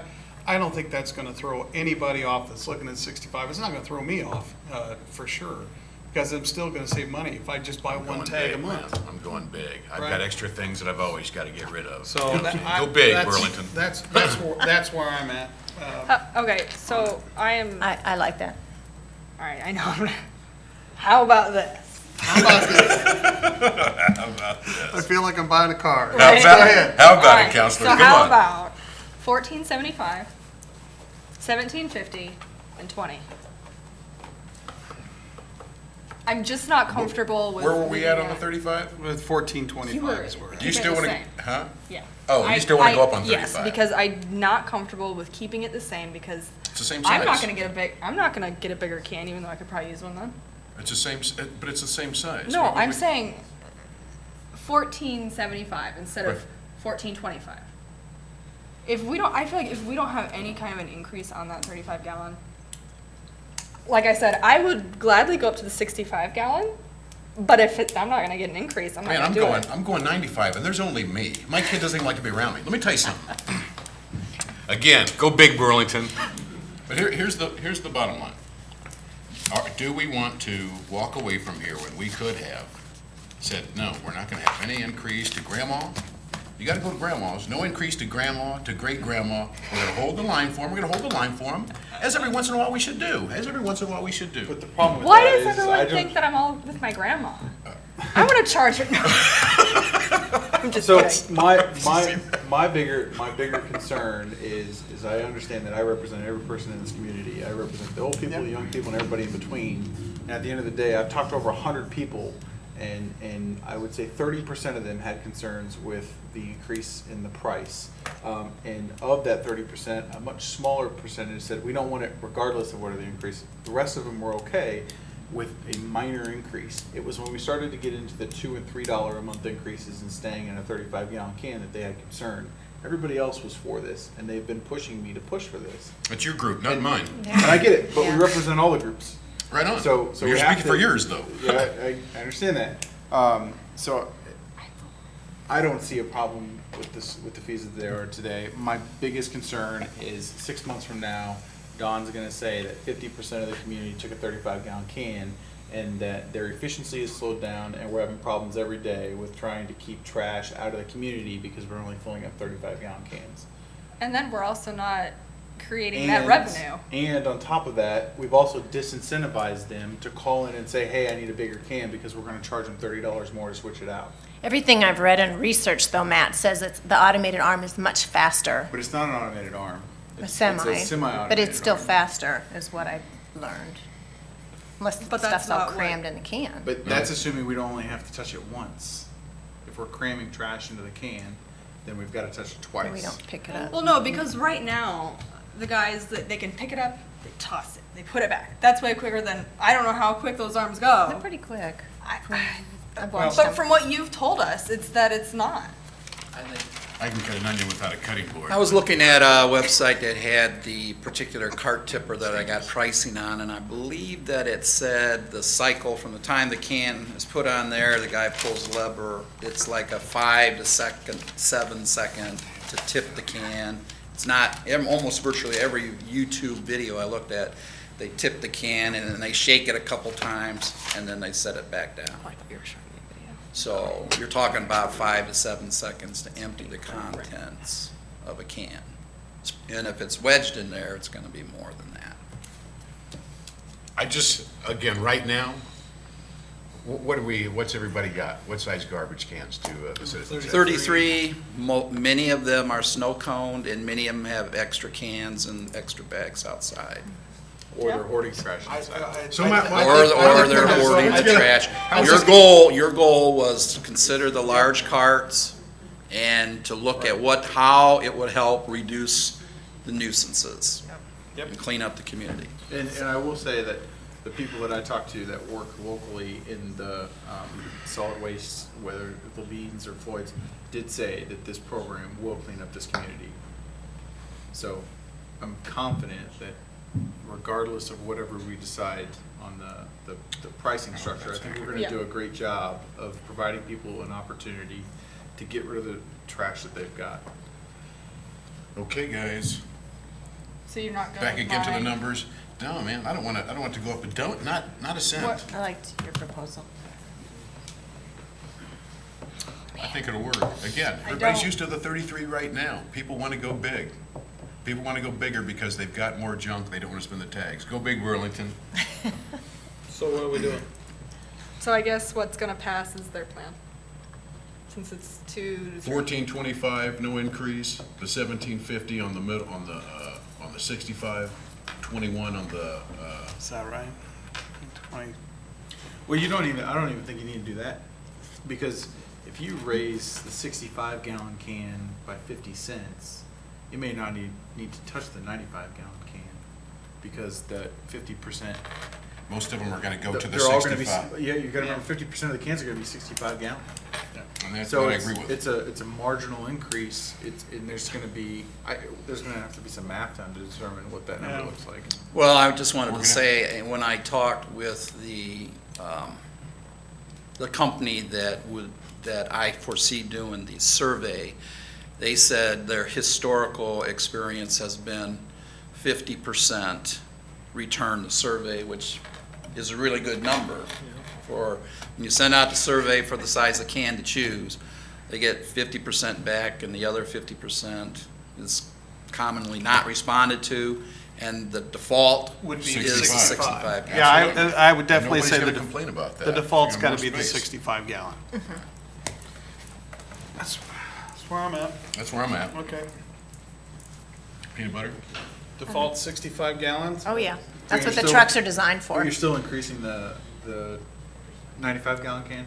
I'm willing to talk about that one. I agree with Shane on the 1425. I just think that 1750, it makes sense price split that way. You know, there's a price, to me, that makes, by going up just a little. And it might bit. be of benefit for someone to switch to the larger can, and they can periodically get rid of extra stuff, although I'm all for bulk trash to keep it out of the landfill, so.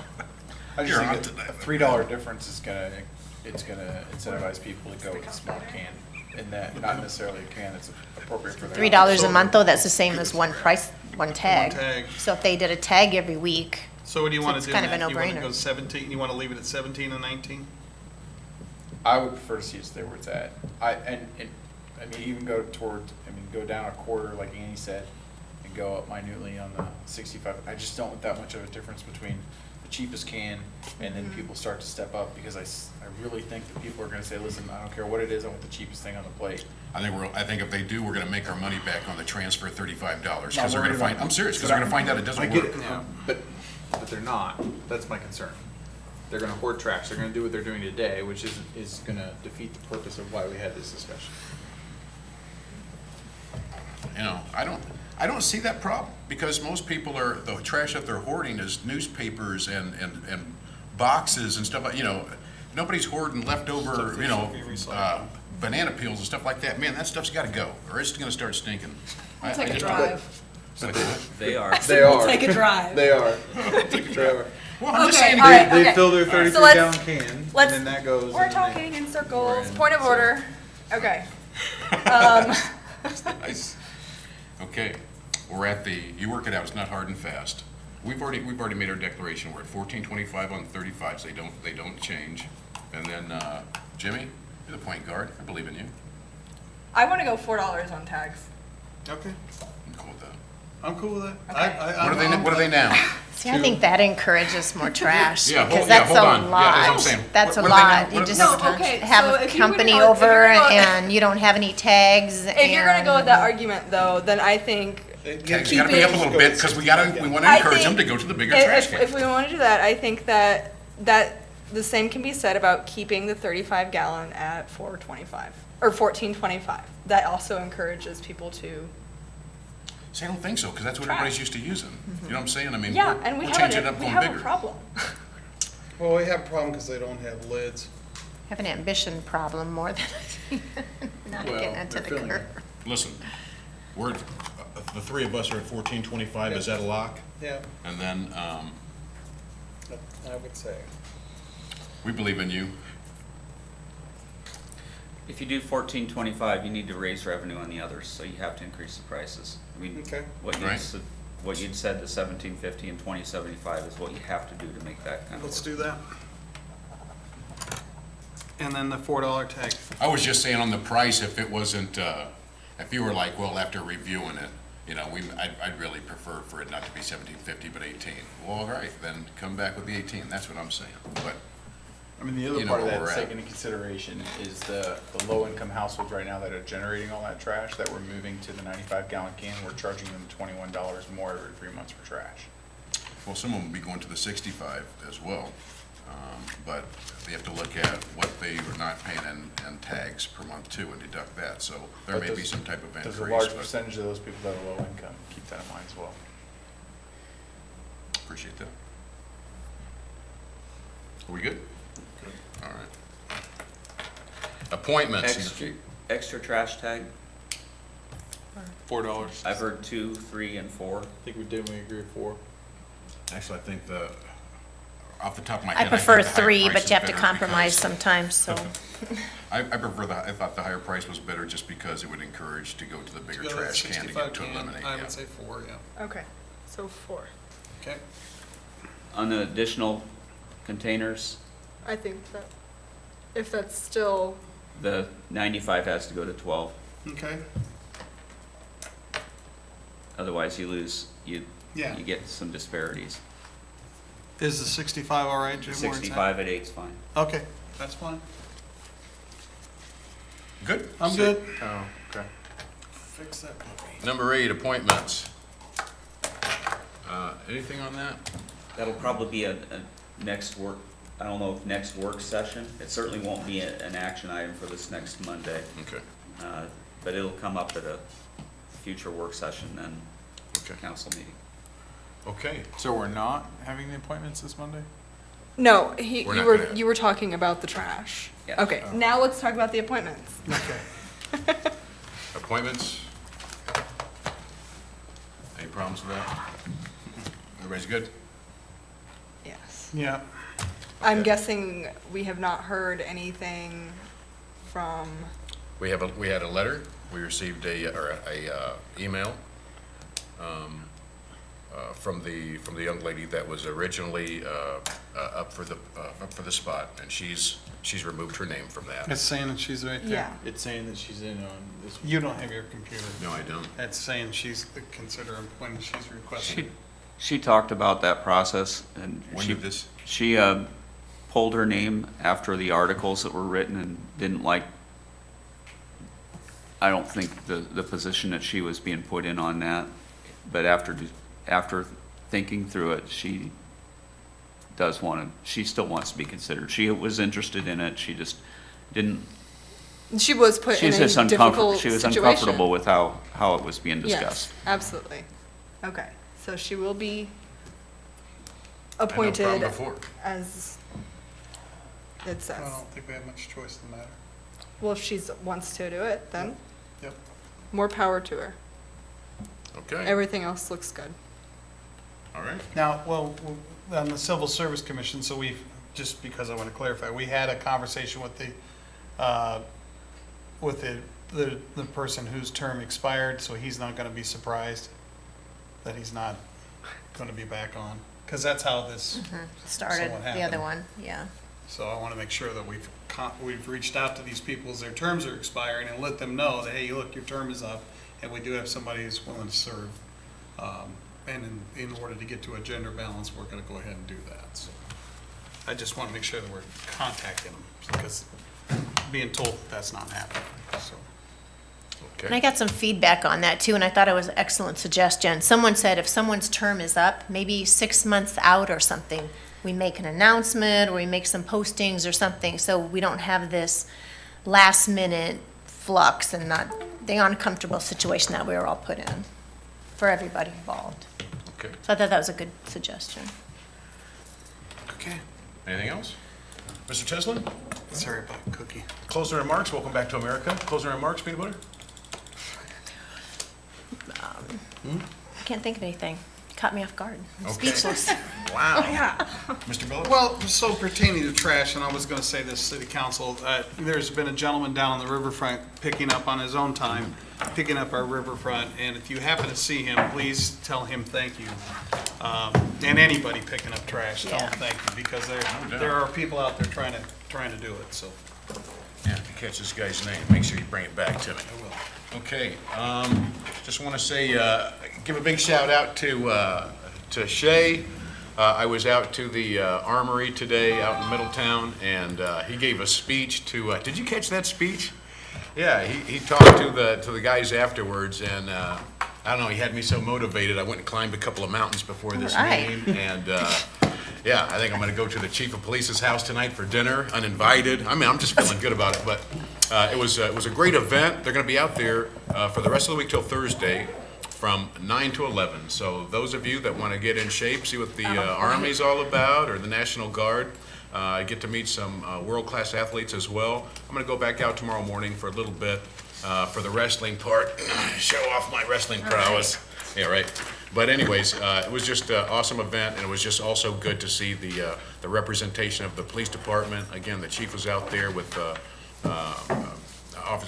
Major Grimshaw. I don't know who all was there, but we had 6 officers. 6 showed up, so just a good showing. It was a very good event. Looking forward to tomorrow and seeing what they do. But it started off, just want to say this and I'll move on, but it started 6 or 7 years ago. It started with like 25 kids, and they had 250, 200, you know, it was quite a few kids out there today, so it was a great event. Great to see that going on. Maybe we can take a bigger role in next year, so I'll talk to you about that, Chief. Mayor Pro Tem. Yeah, of course. So this is a busy week. We have a ribbon cutting ceremony for our wonderful new police station. Woo! June 14th. I'm excited to attend that one. And then, of course, Burlington Steamboat Day starts. That's from the 14th to the 17th. And that should be a good time, all kinds of music. Then on the 14th is the farmer's market at 4:30. And then one of my favorite events, of course, this time of year is the Snake Alley Art Fair. And that's, I'm not sure if they're going down Snake Alley this year, but it's all in that area. And that's June 17th, and that's from 9 in the morning to 4 in the evening. So make sure you get out there, and they have music and food, and it's just this whole day event. And Nice you get to art. support local artists and all kinds of local There you go. things. Yep, Is your grandma gonna be there? probably. All right. Hey, you heard it here first. All right. Council. I would just encourage everybody, if you haven't, get your Steamboat Days tickets. Support the event. It's going to be a good show this year. They've got a great lineup, so it's going to be busy downtown. That's it. Your ribbon cutting that you mentioned at the PD is at 11 o'clock on Thursday morning? Yes. So, Yeah. radio. I can do it. Can you? Yeah, I can if you can't. Or do you want it, Linda? Annie? I can do it. Okay, Can you? good man. Yep. Good. 9 a.m., right? Yep. Okay. All right, and nothing else? Oh, All righty. Thank you, guys have been lovely tonight. Good night. Sorry, buying cookie, dude. I was starving.